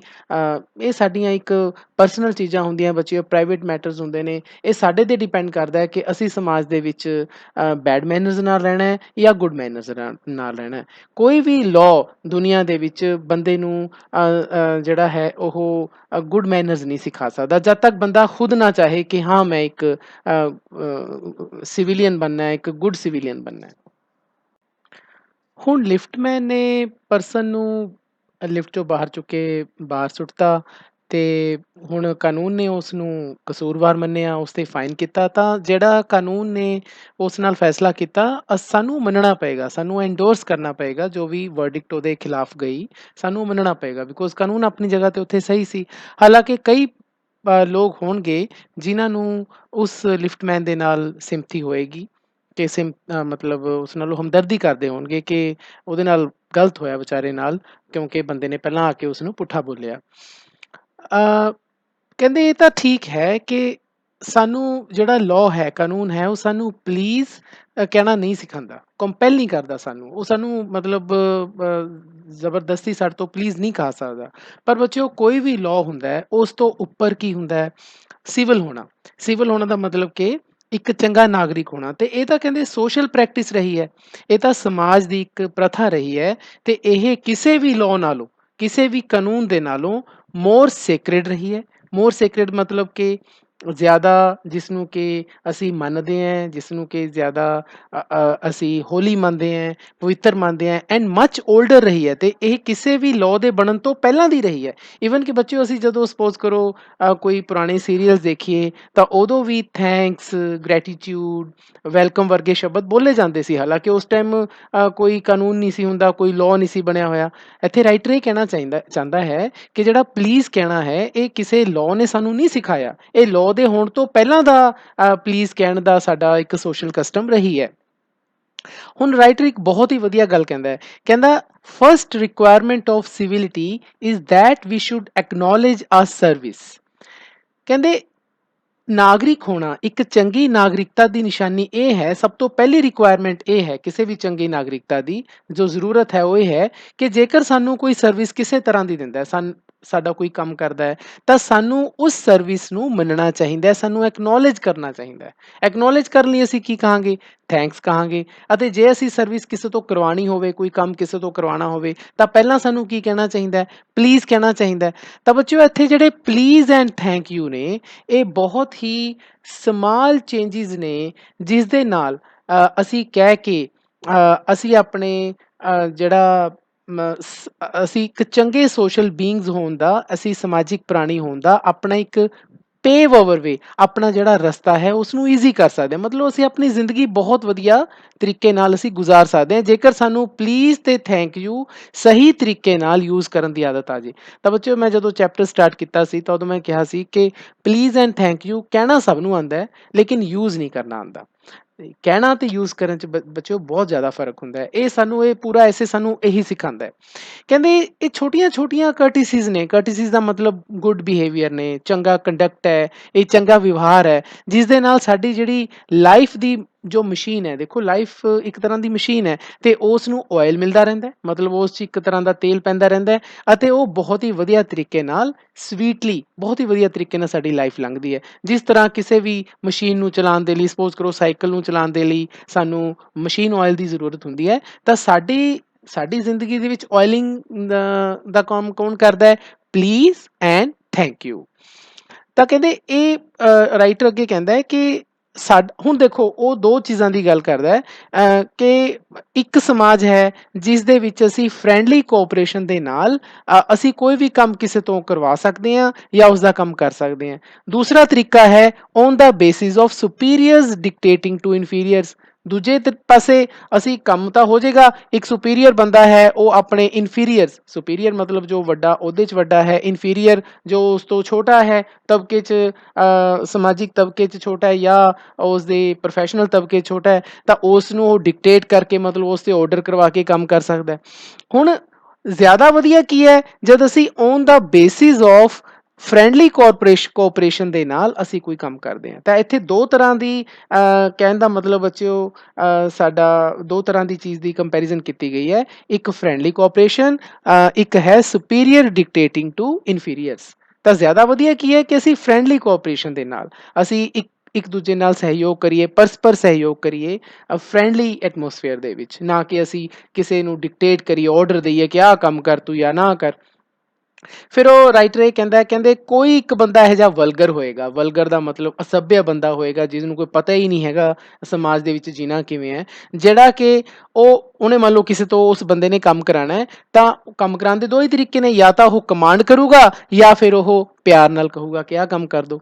ਹੁਣ ਕਮਾਂਡ ਕਰਕੇ ਵੀ ਕੰਮ ਹੋ ਜਾਊਗਾ ਕਿਉਂਕਿ ਉਹ ਵੱਡਾ ਸ਼ਾਇਦ ਉਹਦੇ ਵਾਲਾ ਬੰਦਾ ਹੈ, ਲੇਕਿਨ ਜਿਹੜਾ ਬੰਦਾ ਉਸਦੀ ਕਮਾਂਡ ਕਰਕੇ ਹੁਕਮ ਦੇ ਥੱਲੇ ਕੰਮ ਕਰੂਗਾ, ਉਹ ਰਿਜ਼ੈਂਟਮੈਂਟ ਦੇ ਹਿਸਾਬ ਨਾਲ ਕੰਮ ਕਰੂਗਾ। ਰਿਜ਼ੈਂਟਮੈਂਟ ਦਾ ਮਤਲਬ ਉਸਦੇ ਮਨ ਦੇ ਵਿੱਚ ਇਹ ਹੋਊਗਾ ਕਿ ਠੀਕ ਹੈ ਮੈਂ ਉਹਦਾ ਨੌਕਰ ਹਾਂ, ਮੈਨੂੰ ਕੰਮ ਤਾਂ ਕਰਨਾ ਹੀ ਪੈਣਾ, ਲੇਕਿਨ ਉਹਦੇ ਮਨ ਦੇ ਵਿੱਚ ਇੱਕ ਤਰ੍ਹਾਂ ਦੀ ਗੁੱਸਾ ਹੋਊਗਾ, ਉਸਦੇ ਪ੍ਰਤੀ ਉਹ ਖੁਸ਼ ਨਹੀਂ ਹੋਊਗਾ, ਉਹ ਕੰਮ ਬੇਮਨੋਂ ਕਰਕੇ ਦਊਗਾ। ਦੂਸਰੇ ਪਾਸੇ ਕੀ ਹੈ, ਜੇਕਰ ਉਹ ਉਸਨੂੰ ਪਲੀਜ਼ ਕਹਿ ਕੇ ਆਸਕਿੰਗ ਦੇ ਜ਼ਰੀਏ ਕਮਾਂਡ ਨਾ ਕਰੇ, ਪਲੀਜ਼ ਕਹਿ ਕੇ ਕੰਮ ਕਰਾਵੇ, ਫਿਰ ਕੰਮ ਫਿਰ ਵੀ ਹੋ ਜਾਊਗਾ ਪਲੀਜ਼ ਵਾਲੇ ਨਾਲ। ਪਰ ਉਹ ਬੰਦਾ ਫਿਰ ਕਿਵੇਂ ਕਰੂਗਾ, ਵਿਲਿੰਗਨੈਸ ਚਾਹ ਕੇ ਕੰਮ ਕਰੂਗਾ, ਮਨੋਂ ਕੰਮ ਕਰੂਗਾ, ਐਂਡ ਗੁੱਡ ਫੀਲਿੰਗ ਅਤੇ ਚੰਗੇ ਇਰਾਦੇ ਨਾਲ ਕੰਮ ਕਰੂਗਾ।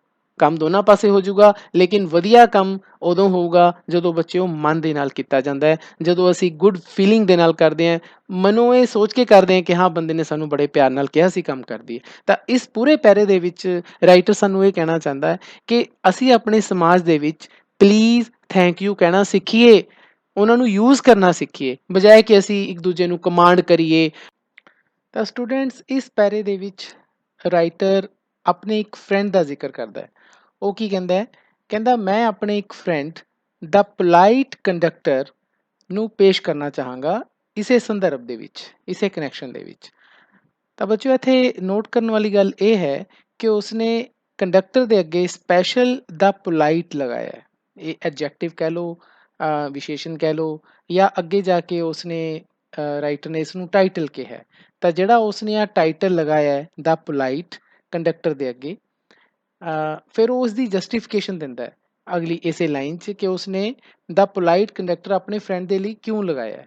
ਤਾਂ ਕਿ ਉਹ ਇਹ ਕਹਿਣਾ ਚਾਹੁੰਦਾ ਹੈ ਕਿ ਕੰਡਕਟਰ ਸਾਰੇ ਪੋਲਾਈਟ ਨਹੀਂ ਹੁੰਦੇ, ਬਾਕੀ ਸਾਰੇ ਇਨਪੋਲਾਈਟ ਹੁੰਦੇ ਆ। ਪੋਲਾਈਟ ਦਾ ਮਤਲਬ ਨਿਮਰ। ਤਾਂ ਕਿ ਉਹ ਕਹਿਣਾ ਚਾਹੁੰਦਾ ਹੈ ਕਿ ਜਿਹੜਾ ਉਸਦਾ ਫਰੈਂਡ ਹੈ, ਜੋ ਕੋਈ ਕੰਡਕਟਰ ਹੈ, ਉਹ ਬੜਾ ਹੀ ਨਿਮਰ ਹੈ। ਤਾਂ ਅੱਗੇ ਉਹ ਇਹ ਕਹਿੰਦਾ ਹੈ ਕਿ ਮੇਰੇ ਕਹਿਣ ਦਾ ਮਤਲਬ ਇਹ ਨਹੀਂ ਹੈ ਕਿ ਬਾਕੀ ਦੇ ਸਾਰੇ ਕੰਡਕਟਰ ਜਿਹੜੇ ਹੁੰਦੇ ਨੇ ਉਹ ਇੰਪੋਲਾਈਟ ਹੁੰਦੇ ਨੇ ਜਾਂ ਨਿਮਰ ਨਹੀਂ ਹੁੰਦੇ। ਤਾਂ ਉਹ ਇਸ ਤਰ੍ਹਾਂ ਦਾ ਡਿਸਕ੍ਰਿਮੀਨੇਟਿੰਗ ਟਾਈਟਲ ਲਗਾਉਣ ਦਾ ਮਤਲਬ, ਇਹਦਾ ਡਿਸਕ੍ਰਿਮੀਨੇਟ ਦਾ ਮਤਲਬ ਭੇਦਭਾਵ ਕਰਨ ਵਾਲਾ ਜਿਹੜਾ ਉਸਨੇ ਟਾਈਟਲ ਲਗਾਇਆ ਦਾ ਪੋਲਾਈਟ, ਤਾਂ ਉਹਦਾ ਮਤਲਬ ਇਹ ਨਹੀਂ ਹੈ, ਉਹ ਇਹ ਸੁਜੈਸਟ ਨਹੀਂ ਕਰਦਾ ਜਾਂ ਇਹ ਕਹਿਣਾ ਨਹੀਂ ਚਾਹੁੰਦਾ ਕਿ ਕੰਡਕਟਰਸ ਜਿਹੜੇ ਨੇ ਉਹ ਜ਼ਿਆਦਾਤਰ ਇੰਪੋਲਾਈਟ ਹੁੰਦੇ ਨੇ। ਉਹਦਾ ਇਹ ਕਹਿਣ ਦਾ ਬਿਲਕੁਲ ਵੀ ਮਤਲਬ ਨਹੀਂ ਹੈ। ਇਹ ਗੱਲ ਉਹ ਅਗਲੀ ਲਾਈਨ ਦੇ ਵਿੱਚ ਜੋ ਬ੍ਰੈਕਟ ਦੇ ਵਿੱਚ ਬੱਚਿਓ ਪਾਈ ਹੋਈ ਹੈ, ਉਸ ਦੇ ਵਿੱਚ ਹੋਰ ਕਲੀਅਰ ਕਰਦਾ ਹੈ ਕਿ ਔਨ ਦਾ ਕੰਟਰੈਰੀ, ਔਨ ਦਾ ਕੰਟਰੈਰੀ ਦਾ ਮਤਲਬ ਹੁੰਦਾ ਬੱਚਿਓ ਇਸ ਦੇ ਉਲਟ। ਮੈਂ ਤਾਂ ਕਹਿੰਦੇ ਇਹ ਸੋਚਦਾ ਹੈ ਕਿ ਕੁਝ ਹੀ ਪਰਸਨਸ ਨੇ, ਕੰਮ ਕਰਨ ਵਾਲੇ, ਜਿਹੜੇ ਕਿ ਉਹਨਾਂ ਹਾਲਾਤਾਂ ਦੇ ਵਿੱਚੋਂ ਦੀ ਹੋ ਕੇ ਆਉਂਦੇ ਨੇ ਜਿਸ ਤਰ੍ਹਾਂ ਦੇ ਹਾਲਾਤਾਂ ਦੇ ਵਿੱਚੋਂ ਦੀ ਬੱਸ ਕੰਡਕਟਰਸ ਰਹਿੰਦੇ ਨੇ। ਇੱਥੇ ਬੱਚਿਓ ਔਡੀਅਲ ਦਾ ਮਤਲਬ ਹੁੰਦਾ ਹੈ ਬਹੁਤ ਹੀ ਔਖੇ ਜਿਹੜੇ ਹਾਲਾਤ, ਉਹਨਾਂ ਨੂੰ ਕਿਹਾ ਜਾਂਦਾ ਹੈ। ਸਾਨੂੰ ਪਤਾ ਬੱਚਿਓ ਜਿਹੜੇ ਬੱਸ ਕੰਡਕਟਰਸ ਨੇ ਉਹ ਜਿਨ੍ਹਾਂ ਹਾਲਾਤਾਂ ਦੇ ਵਿੱਚ ਕੰਮ ਕਰਦੇ ਨੇ, ਕੋਈ ਬਹੁਤੇ ਵਧੀਆ ਹਾਲਾਤ ਨਹੀਂ ਹੁੰਦੇ। ਭੀੜ ਭੜੱਕਾ ਹੁੰਦਾ ਹੈ ਬੱਸਾਂ 'ਚ, ਤਰ੍ਹਾਂ ਤਰ੍ਹਾਂ ਦੇ ਉਹਨਾਂ ਨੂੰ ਪੈਸੇਂਜਰਸ ਮਿਲਦੇ ਨੇ, ਚੰਗੇ ਵੀ ਹੁੰਦੇ ਨੇ ਮਾੜੇ ਵੀ ਹੁੰਦੇ ਨੇ, ਉਹਨਾਂ ਨਾਲ ਉਹਨਾਂ ਨੂੰ ਡੀਲ ਕਰਨਾ ਪੈਂਦਾ ਹੈ। ਕਈ ਵਾਰੀ ਮੌਸਮ ਬੜਾ ਖਰਾਬ ਹੁੰਦਾ ਹੈ, ਫਿਰ ਵੀ ਉਹਨਾਂ ਹਾਲਾਤਾਂ ਦੇ ਵਿੱਚ ਕੰਮ ਕਰਦੇ ਨੇ। ਤਾਂ ਇਸ ਲਾਈਨ ਦੇ ਵਿੱਚ ਉਹ ਕਹਿਣਾ ਚਾਹੁੰਦਾ ਹੈ ਕਿ ਵਾਕਈ ਜਿਹੜਾ ਰਾਈਟਰ ਹੈ ਉਹ ਬੱਸ ਕੰਡਕਟਰਸ ਦੇ ਨਾਲ ਥੋੜ੍ਹੀ ਸਿੰਪਥੀ ਰੱਖਦਾ ਹੈ ਕਿ ਉਹ ਵਾਕਈ ਮੁਸ਼ਕਿਲ ਹਾਲਾਤਾਂ ਦੇ ਵਿੱਚ ਕੰਮ ਕਰਦੇ ਨੇ। Here or there you will meet an unpleasant specimen. Now ਇੱਥੇ unpleasant specimen ਕਿਹਨੂੰ ਕਿਹਾ ਗਿਆ? Unpleasant ਦਾ ਮਤਲਬ ਜਿਸ ਨੂੰ ਤੁਸੀਂ ਪਸੰਦ ਨਾ ਕਰੋ। Specimen ਦਾ ਮਤਲਬ ਇੱਥੇ ਇੰਡੀਵਿਜੂਅਲ ਨੂੰ ਕਿਹਾ ਗਿਆ, ਕੋਈ ਇਨਸਾਨ ਨੂੰ ਕਿਹਾ ਗਿਆ। ਕਹਿੰਦੇ ਕਦੇ ਕਦੇ ਤੁਹਾਨੂੰ ਇੱਧਰ ਉੱਧਰ, here or there, ਕਦੇ ਤੁਹਾਨੂੰ ਇੱਧਰ ਉੱਧਰ ਇਸ ਤਰ੍ਹਾਂ ਦਾ ਇਨਸਾਨ ਮਿਲ ਜਾਂਦਾ ਹੈ, ਨਾ ਪਸੰਦ ਹੋਣ ਵਾਲਾ ਇਨਸਾਨ ਮਿਲ ਜਾਂਦਾ ਹੈ। ਇੱਥੇ ਹੁਣ ਅਨਪਲੇਜ਼ੈਂਟ ਸਪੈਸੀਮਨ ਕੰਡਕਟਰ ਨੂੰ ਵੀ ਕਿਹਾ ਗਿਆ। ਤਾਂ ਇੱਦਾਂ ਦਾ ਕੋਈ ਕੰਡਕਟਰ ਹੁੰਦਾ ਹੈ ਜਿਹੜਾ ਕਿ ਪੈਸੇਂਜਰਸ ਨੂੰ ਆਪਣਾ ਨੈਚੁਰਲ ਐਨੀਮੀ ਮੰਨਦਾ ਹੈ। ਨੈਚੁਰਲ ਐਨੀਮੀ ਆਪਣਾ ਮਤਲਬ ਕਿ ਜਨਮਜਾਤ ਸ਼ਤਰੂ ਮੰਨਦਾ, ਉਹ ਦੁਸ਼ਮਣ ਮੰਨਦਾ ਹੈ ਨੈਚੁਰਲ, ਜਾਂ ਉਹਨਾਂ ਨੂੰ ਇਸ ਤਰ੍ਹਾਂ ਦਾ ਕ੍ਰੀਚਰਸ ਮੰਨਦਾ ਹੈ, ਜੀਵ ਮੰਨਦਾ ਹੈ, ਜਿਸ ਦਾ ਕਿ ਮੇਨ ਮੋਟਿਵ ਇਹ ਹੈ, ਉਸਦਾ ਮੇਨ ਮੰਤਵ ਇਹ ਹੈ ਬੱਸ ਦੇ ਵਿੱਚ ਕਿ ਉਹ ਕੰਡਕਟਰ ਨੂੰ ਠੱਗੇਗਾ। ਮਤਲਬ ਉਸ ਕੰਡਕਟਰ ਦੀ ਇਹ ਥਿੰਕਿੰਗ ਹੁੰਦੀ ਹੈ ਕਿ ਜਿਹੜਾ ਜਿਸ ਦੀ ਉਹ ਗੱਲ ਕਰ ਰਿਹਾ ਅਨਪਲੇਜ਼ੈਂਟ ਸਪੈਸੀਮਨ, ਉਹ ਸਾਰਿਆਂ, ਦੇਖੋ ਬੱਚਿਓ ਇੱਥੇ ਸਾਰਿਆਂ ਦੀ ਗੱਲ ਨਹੀਂ ਕਰ ਰਿਹਾ, ਉਹ ਕਿਸੇ ਇੱਕ ਅੱਧੇ ਬੰਦੇ ਦੀ ਗੱਲ ਕਰ ਰਿਹਾ ਹੈ ਵੀ ਕੋਈ ਅਜਿਹਾ ਕੰਡਕਟਰ ਹੁੰਦਾ ਹੈ ਜੋ ਪੈਸੇਂਜਰਸ ਨੂੰ ਆਪਣਾ ਐਨੀਮੀ ਮੰਨਦਾ ਹੈ ਤੇ ਉਹਨੂੰ ਇਹ ਲੱਗਦਾ ਰਹਿੰਦਾ ਹੈ ਕਿ ਇਹ ਬੰਦਾ ਮੈਨੂੰ ਠੱਗੂ। ਅਤੇ ਫਿਰ ਉਸ ਨੂੰ ਓਨੈਸਟ ਕਿਵੇਂ ਰੱਖਿਆ ਜਾ ਸਕਦਾ ਹੈ? ਉਸ ਪੈਸੇਂਜਰ ਨੂੰ ਓਨੈਸਟ ਕਿਵੇਂ ਰੱਖਿਆ ਜਾ ਸਕਦਾ ਹੈ? ਜੇ ਉਹਦੇ ਨਾਲ ਉਹ ਉੱਚਾ ਬੋਲੂ, ਲਾਊਡ ਵੌਇਸ, ਉੱਚੀ ਆਵਾਜ਼ 'ਚ ਗੱਲ ਕਰੂਗਾ, ਕੌਣ? ਕੰਡਕਟਰ। ਜਾਂ ਫਿਰ ਐਗਰੈਸਿਵ ਮੈਨਰ 'ਚ ਉਹਦੇ ਨਾਲ ਗੱਲ ਕਰ ਲੂ, ਮਤਲਬ ਕਿ ਔਖਾ ਹੋ ਕੇ ਉੱਚੀ ਜਿਹੀ ਆਵਾਜ਼ ਦੇ ਵਿੱਚ ਗੁੱਸੇ ਜਿਹੇ 'ਚ ਆ ਕੇ ਉਹਦੇ ਨਾਲ ਗੱਲ ਕਰੂਗਾ, ਤਾਂ ਫਿਰ ਉਹਨੂੰ, ਕੰਡਕਟਰ ਨੂੰ ਇਹ ਲੱਗਦਾ ਹੈ ਕਿ ਮੈਂ ਪੈਸੇਂਜਰ ਨੂੰ ਕਾਬੂ ਕਰ ਲੂੰ, ਅਦਰਵਾਈਜ਼ ਪੈਸੇਂਜਰ ਮੈਨੂੰ ਠੱਗ ਲੂਗਾ।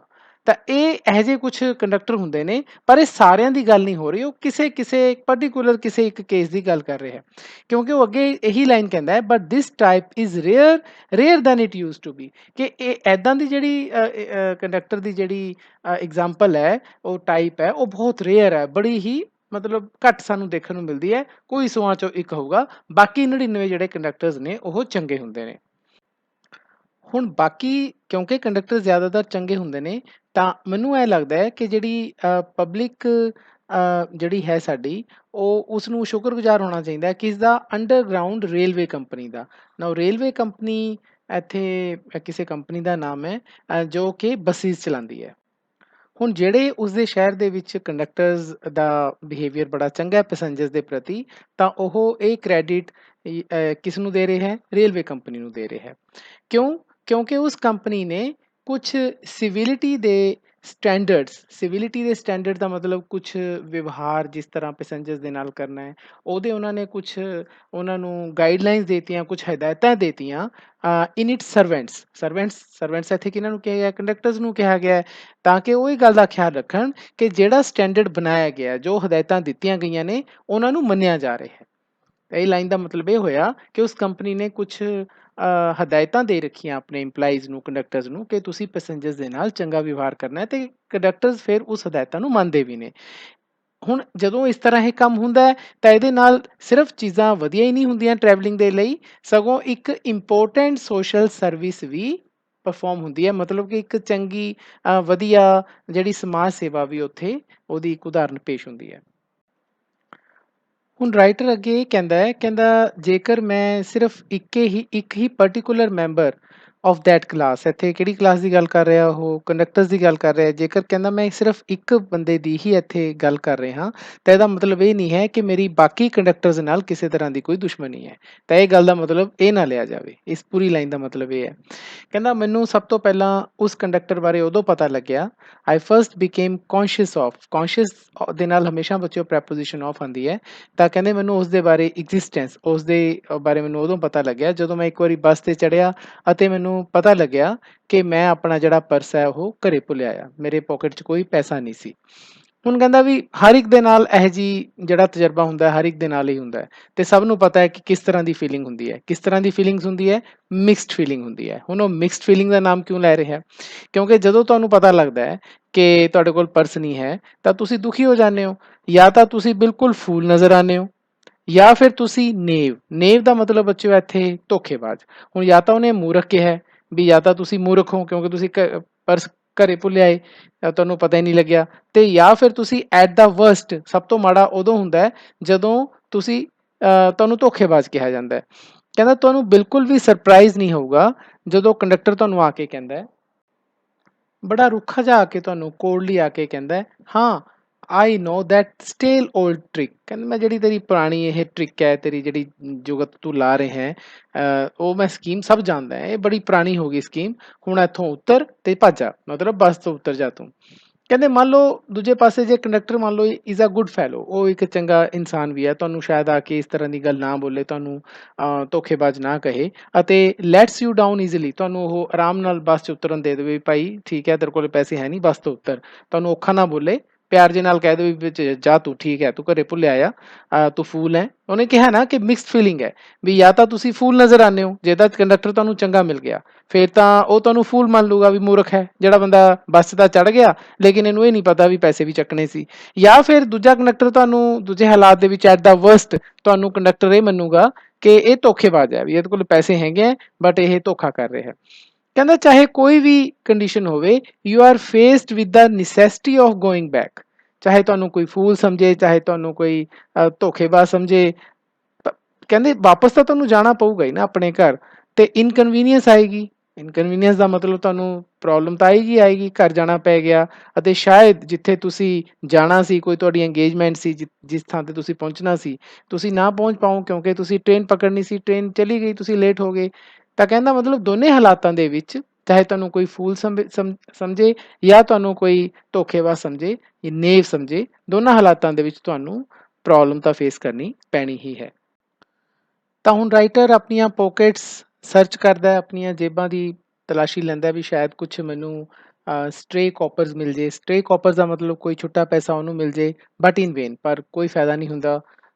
ਕਿਤੇ ਵੀ ਉਸਨੂੰ ਕਿਸੇ ਤਰ੍ਹਾਂ ਦਾ ਕੋਈ ਪੈਸਾ ਨਹੀਂ ਮਿਲਦਾ ਅਤੇ ਫਿਰ ਉਹਨੂੰ ਇਹ ਲੱਗਦਾ ਹੈ ਕਿ ਆਈ ਵਾਜ਼ ਅਟਰਲੀ ਪੈਨੀਲੈਸ, ਕਿ ਮੈਂ ਹੁਣ ਪੈਸੇ ਤੋਂ ਬਿਨਾਂ, ਮੇਰੇ ਕੋਲ ਕੋਈ ਵੀ ਪੈਸਾ ਨਹੀਂ ਹੈ। ਪੈਨੀਲੈਸ ਦਾ ਮਤਲਬ ਇੱਥੇ ਬੱਚੋ ਹੈਗਾ ਬਿਨਾਂ ਪੈਸੇ ਤੋਂ। ਵੈਸੇ ਪੈਨੀਲੈਸ ਜਿਹੜਾ ਵਰਡ ਹੈ ਇਹ ਪੈਨੀ ਤੋਂ ਬਣਿਆ ਹੈ।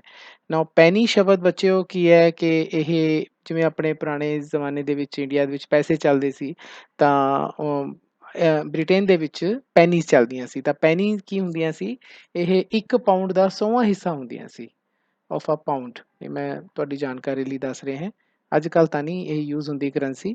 ਤਾਂ ਪਾਊਂਡ ਦਾ 100ਵਾਂ ਹਿੱਸਾ ਸੀ ਪੈਨੀ। ਜਦੋਂ ਉਹਨੂੰ ਲੱਗਦਾ ਹੈ ਕਿ ਮੇਰੇ ਕੋਲ ਤਾਂ ਕੁਛ ਹੈ ਨਹੀਂ, ਤਾਂ ਫਿਰ ਉਹ ਕੰਡਕਟਰ ਨੂੰ ਵਿਦ ਐਜ਼ ਓਨੈਸਟ ਆ ਫੇਸ ਐਜ਼ ਆਈ ਕੁਡ ਐਜ਼ਿਊਮ, ਇੱਥੇ ਗੱਲ ਦੇਖਣ ਵਾਲੀ ਹੈ ਕਿ ਉਹ ਜਿੰਨਾ ਬਣਾ ਸਕਦਾ ਆਪਣੇ ਚਿਹਰੇ ਨੂੰ ਮਾਸੂਮ ਜਿਹਾ, ਉਹਨਾਂ ਬਣਾ ਕੇ ਕਹਿੰਦਾ ਹੈ ਕਿ ਮੈਂ ਪੈਸੇ ਨਹੀਂ ਦੇ ਸਕਦਾ ਕਿਰਾਏ ਦੇ, ਤੇ ਮੈਨੂੰ ਤਾਂ ਹੁਣ ਘਰ ਜਾਣਾ ਪਏਗਾ ਪੈਸੇ ਲੈਣ ਦੇ ਲਈ। ਉਹ ਇਹ ਗੱਲ ਕਹਿੰਦਾ ਉਸ ਨੂੰ। ਤਾਂ ਹੁਣ ਜਿਹੜਾ ਉਹਨੂੰ ਤਾਂ ਉਮੀਦ ਇਹੀ ਹੁੰਦੀ ਹੈ ਕਿ ਮੈਨੂੰ ਹੁਣ ਡਾਇਰੈਕਟ ਜਿਹੜਾ ਕੰਡਕਟਰ ਹੈ ਉਹ ਕੁਛ ਗਲਤ ਬੋਲੂਗਾ, ਲੇਕਿਨ ਉਹ ਕਹਿੰਦਾ ਹੈ ਕਿ you need note get of, ਤੁਹਾਨੂੰ ਨੀਚੇ ਉਤਰਨ ਦੀ ਲੋੜ ਨਹੀਂ ਹੈ, ਦੈਟਸ ਆਲ ਰਾਈਟ, ਕੋਈ ਗੱਲ ਨਹੀਂ, ਫਿਰ ਕੀ ਹੋ ਗਿਆ।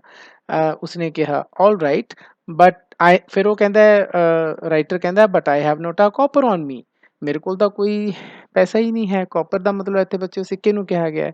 ਉਹ I will book you through, ਕਹਿੰਦਾ ਕੋਈ ਗੱਲ ਨਹੀਂ, ਮੈਂ ਤੈਨੂੰ ਟਿਕਟ ਦੇ ਦੇਵਾਂਗਾ। ਹੀ ਰਿਪਲਾਈਡ, ਉਸਨੇ ਕਿਹਾ where do you want to go, ਤੁਸੀਂ ਕਿੱਥੇ ਜਾਣਾ ਚਾਹੁੰਦੇ ਹੋ।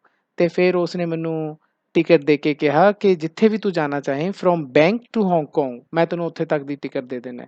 ਮੇ ਬੀ ਕਿ ਜਿਹੜੀ ਬੱਸ ਸੀਗੀ ਉਹ ਬੈਂਕ ਤੋਂ ਸਟਾਰਟ ਹੋਈ ਸੀ, ਜਿੱਥੋਂ ਰਾਈਟਰ ਨੇ ਬੱਸ ਪਕੜੀ, ਤੇ ਬੱਸ ਦਾ ਲਾਸਟ ਡੈਸਟੀਨੇਸ਼ਨ ਸ਼ਾਇਦ ਹਾਂਗਕਾਂਗ ਸੀ। ਤਾਂ ਬੱਸ ਬੈਂਕ ਟੂ ਹਾਂਗਕਾਂਗ ਵੱਲ ਜਾ ਰਹੀ ਸੀ। ਤਾਂ ਮੈਂ ਉਸਨੂੰ ਕਿਹਾ ਕਿ ਤੇਰਾ ਬਹੁਤ ਹੀ ਤੂੰ ਦਿਆਲੂ ਹੈ, ਅਤੇ ਮੈਂ ਉਸਨੂੰ ਇਹ ਵੀ ਕਿਹਾ ਕਿ ਮੈਂ ਕਿੱਥੇ ਜਾਣਾ ਚਾਹੁੰਦਾ, ਮਤਲਬ ਉਹ ਦੱਸ ਦਿੰਦਾ ਹੈ ਕਿ ਮੈਂ ਇੱਥੇ ਜਾਣਾ ਹੈ, ਅਤੇ ਉਹ ਉਸਨੂੰ ਉੱਥੇ ਤੱਕ ਦੀ ਟਿਕਟ ਦੇ ਦਿੰਦਾ ਹੈ। ਫਿਰ ਰਾਈਟਰ ਫਿਰ ਉਸਨੂੰ ਕੁਐਸਚਨ ਪੁੱਛਦਾ ਹੈ, but where shall I send the fare, ਕਹਿੰਦਾ ਵੀ ਜਿਹੜਾ ਮੈਂ ਇਹ, ਤੂੰ ਟਿਕਟ ਤਾਂ ਚੱਲ ਦੇ ਤੀ, ਪਰ ਮੈਂ ਪੈਸੇ ਤਾਂ ਤੈਨੂੰ ਦਊਂਗਾ, ਮੈਂ ਤੇਰੇ ਪੈਸੇ ਤੈਨੂੰ ਕਿੱਥੇ ਭੇਜਾਂ, ਮੈਨੂੰ ਕੋਈ ਐਡਰੈਸ ਦੇ ਦੇ, ਮੈਂ ਉੱਥੇ ਤੇਰੇ ਪੈਸੇ ਭੇਜ ਦੂੰਗਾ। ਤਾਂ ਦੇਖੋ ਕੰਡਕਟਰ ਕੀ ਜਵਾਬ ਦਿੰਦਾ ਹੈ, oh you will see me someday all right, ਕਹਿੰਦਾ ਵੀ ਤੂੰ ਮੈਨੂੰ ਕਦੇ ਨਾ ਕਦੇ ਮਿਲ ਜਾਏਗਾ, ਉਦੋਂ ਦੇ ਦੀ, ਤਾਂ ਤੈਨੂੰ ਜਲਦੀ ਕੀ ਹੈ। ਤਾਂ ਦੇਖੋ ਵੀ ਕਿੰਨਾ ਪੋਲਾਈਟ ਕੰਡਕਟਰ ਹੈ, ਮਤਲਬ ਉਹ ਬੜਾ ਹੈਰਾਨ ਹੁੰਦਾ ਵੀ ਮੈਨੂੰ ਬੜੀ ਇਸ ਤਰ੍ਹਾਂ ਦਾ ਹੁੰਦਾ ਕਿ ਮੈਨੂੰ ਐਵੇਂ ਕਹੂਗਾ ਉਵੇਂ ਕਹੂਗਾ, ਲੇਕਿਨ ਬਿਲਕੁਲ ਉਲਟ ਉਸ ਨਾਲ ਟਰੀਟ ਕਰਦਾ ਉਹ ਬਹੁਤ ਹੀ ਵਧੀਆ। ਹੀ ਸੈਡ ਚੀਅਰਫੁਲੀ, ਬਹੁਤ ਖੁਸ਼ ਹੋ ਕੇ ਕੰਡਕਟਰ ਇਹ ਸਾਰੀਆਂ ਗੱਲਾਂ ਕਹਿੰਦਾ ਹੈ, ਅਤੇ ਫਿਰ ਉਹ ਵਾਪਸ ਮੁੜ ਜਾਂਦਾ ਹੈ। ਪਰ ਫਿਰ ਵੀ ਕਹਿੰਦਾ ਮੈਂ ਲੱਕੀਲੀ ਕੋਸ਼ਿਸ਼ ਕੀਤੀ ਕਿ ਮੈਂ ਕਿਸਮਤ ਨਾਲ ਮੇਰੀਆਂ ਫਿੰਗਰਸ ਵਾਂਡਰਿੰਗ, ਮਤਲਬ ਮੇਰੀਆਂ ਪਾਕਟ ਨੂੰ ਤਲਾਸ਼ਦੀਆਂ ਰਹੀਆਂ, ਤੇ ਪਾਕਟਸ ਦੇ ਕਿਸੇ ਕਾਰਨਰ ਤੇ ਮੈਨੂੰ ਇੱਕ ਸ਼ਿਲਿੰਗ ਦਿਖੀ। Now what is the meaning of shilling ਬੱਚਿਓ। ਸ਼ਿਲਿੰਗ ਬੱਚਿਓ ਇਹ ਇੱਕ ਕਰੰਸੀ ਹੈ, ਬ੍ਰਿਟੇਨ ਦੇ ਵਿੱਚ ਚੱਲਦੀ ਹੈ, ਜਿਵੇਂ ਤੁਸੀਂ ਪਿਕ ਦੇ ਵਿੱਚ ਦੇਖ ਰਹੇ ਹੋ। ਤਾਂ ਸ਼ਿਲਿੰਗ ਜਿਹੜੀ ਹੈ ਬੱਚਿਓ, ਇਹ ਪਾਊਂਡ ਦਾ 1/20ਵਾਂ ਹਿੱਸਾ ਹੁੰਦੀ ਹੈ। ਇੱਥੇ ਮੈਂ ਲਿਖ ਦਿੰਦਾ 1/20th ਆਫ ਆ ਪਾਊਂਡ। ਪਾਊਂਡ ਤੁਹਾਨੂੰ ਪਤਾ ਬੱਚਿਓ ਬ੍ਰਿਟੇਨ ਦੀ ਕਰੰਸੀ ਹੈ ਮੇਨ, ਤਾਂ ਪਾਊਂਡ ਦਾ 20ਵਾਂ ਹਿੱਸਾ ਸ਼ਿਲਿੰਗ ਹੁੰਦੀ ਹੈ। ਤਾਂ ਉਸਨੂੰ ਇਹ ਕਰੰਸੀ ਦਿਖਦੀ ਹੈ, ਇਹ ਕੋਇਨ ਦਿਖਦਾ ਉਸਨੂੰ, and the account was scared, ਅਤੇ ਜਿਹੜਾ ਅਕਾਊਂਟ ਵਾਸ ਸਕੇਅਰਡ ਦਾ ਮਤਲਬ ਹੈ ਕਿ ਜਿਹੜਾ ਸੌਦਾ ਨਿਪਟਾ ਲਿਆ ਜਾਂਦਾ। ਸੌਦਾ ਨਿਪਟਾ ਲਿਆ ਦਾ ਮਤਲਬ ਕਿ ਜਿੰਨਾ ਉਹਨੇ ਪੈਸੇ ਦੇਣੇ ਹੁੰਦੇ ਆ ਉਹ ਕੰਡਕਟਰ ਨੂੰ ਦੇ ਦਿੰਦਾ ਕਿ ਭਾਈ ਮੈਨੂੰ ਇੱਕ ਸ਼ਿਲਿੰਗ ਲੱਭ ਗਿਆ, ਆਹ ਲੈ ਫੜ ਤੇਰੇ ਪੈਸੇ, ਤੇ ਜਿਹੜਾ ਸੌਦਾ ਹੁੰਦਾ ਹੈ, ਜੋ ਵੀ ਅਕਾਊਂਟ ਹੁੰਦਾ ਉਹ ਕਲੋਜ਼ ਹੋ ਜਾਂਦਾ ਹੈ। ਅਕਾਊਂਟ ਤਾਂ ਕਲੋਜ਼ ਹੋ ਜਾਂਦਾ ਹੈ, ਪਰ ਜਿਹੜੀ ਉਸ ਕੰਡਕਟਰ ਨੇ ਉਸ ਦੇ ਚਿਹਰੇ ਤੇ ਬੱਚਿਓ ਪਲੇਜ਼ਰ ਦਿੱਤੀ ਹੁੰਦੀ ਹੈ, ਦਾ ਗਲੋ ਆਫ ਪਲੇਜ਼ਰ, ਜੋ ਇੱਕ ਪ੍ਰਸੰਨਤਾ ਉਸ ਨੂੰ ਇੱਕ ਖੁਸ਼ੀ ਮਿਲਦੀ ਹੈ, ਉਹ ਨਹੀਂ ਜਾਂਦੀ, ਉਹ ਲੈਸਨ ਨਹੀਂ ਹੁੰਦੀ। ਲੈਸਨ ਦਾ ਮਤਲਬ ਉਹ ਘਟਦੀ ਨਹੀਂ ਹੈ। ਉਹ ਕਿਸ ਨੇ ਦਿੱਤੀ ਸੀ, ਗੁੱਡ ਨੇਚਰਡ, ਇੱਕ ਬਹੁਤ ਹੀ ਦਰਿਆ ਦਿਲ ਇਨਸਾਨ, ਬਹੁਤ ਹੀ ਵਧੀਆ ਨੇਚਰ ਵਾਲੇ ਇਨਸਾਨ ਨੇ ਉਸ ਨੂੰ ਦਿੱਤੀ ਸੀ। ਉਹ ਜਿਹੜੀ ਪ੍ਰਸੰਨਤਾ ਹੈ ਉਹ ਉਵੇਂ ਦੀ ਉਵੇਂ ਕਾਇਮ ਰਹਿੰਦੀ ਹੈ। ਹਾਂ, ਅਕਾਊਂਟ ਜ਼ਰੂਰ ਕਲੋਜ਼ ਹੋ ਜਾਂਦਾ ਹੈ। ਸਟੂਡੈਂਟਸ, ਹੁਣ ਤੱਕ ਸਾਨੂੰ ਪਤਾ ਲੱਗਿਆ ਕਿ ਕੰਡਕਟਰ ਕਿੰਨੇ ਵਧੀਆ ਤਰੀਕੇ ਨਾਲ ਰਾਈਟਰ ਨਾਲ ਪੇਸ਼ ਆਇਆ ਸੀ।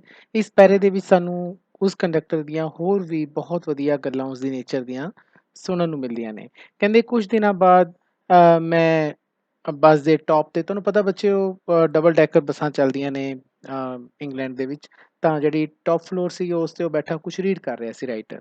ਤਾਂ ਇੱਕਦਮ ਉਸਦਾ ਜਿਹੜਾ ਟੋ ਹੈ, ਜੋ ਪੈਰ ਦਾ ਅੰਗੂਠਾ ਹੈ, ਜੋ ਕਾਫੀ ਸੈਂਸੀਟਿਵ ਹੁੰਦਾ ਹੈ, ਉਹ ਟਰੈਂਪਲ ਹੋ ਜਾਂਦਾ ਹੈ। ਟਰੈਂਪਲ ਦਾ ਮਤਲਬ ਦਰੜਿਆ ਜਾਂਦਾ ਹੈ ਕਿਸੇ ਹੋਰ ਦੇ ਪੈਰ ਨਾਲ, ਹੈਵਲੀ ਬੁਰੀ ਤਰ੍ਹਾਂ, ਮਤਲਬ ਬਹੁਤ ਜ਼ਿਆਦਾ ਬੁਰੀ ਤਰ੍ਹਾਂ ਉਹਦਾ ਜਿਹੜਾ ਟੋ ਹੈ ਉਹ ਟਰੈਂਪਲ ਹੋ ਜਾਂਦਾ ਹੈ। ਨੈਚੁਰਲੀ ਉਸ ਨੂੰ ਗੁੱਸਾ ਆਉਂਦਾ ਹੈ ਕਿ ਇਸਨੇ ਮਤਲਬ ਇਸ ਨੂੰ ਪੈਰ 'ਤੇ, ਉਸਦੇ ਪੈਰ 'ਤੇ ਰੱਖਿਆ ਹੈ। ਅਤੇ ਇੱਥੇ ਬੱਚਿਓ ਵਰਡ ਆਉਂਦਾ ਹੈ ਐਗਨੀ। ਐਗਨੀ ਦਾ ਮਤਲਬ ਹੁੰਦਾ ਬੱਚਿਓ ਅਜਿਹੀ ਪੇਨ ਜੋ ਬਰਦਾਸ਼ਤ ਨਾ ਹੋਵੇ। ਪੇਨ ਤੋਂ ਸਟਰੋਂਗ ਵਰਡ ਹੁੰਦਾ ਇਹ ਐਗਨੀ।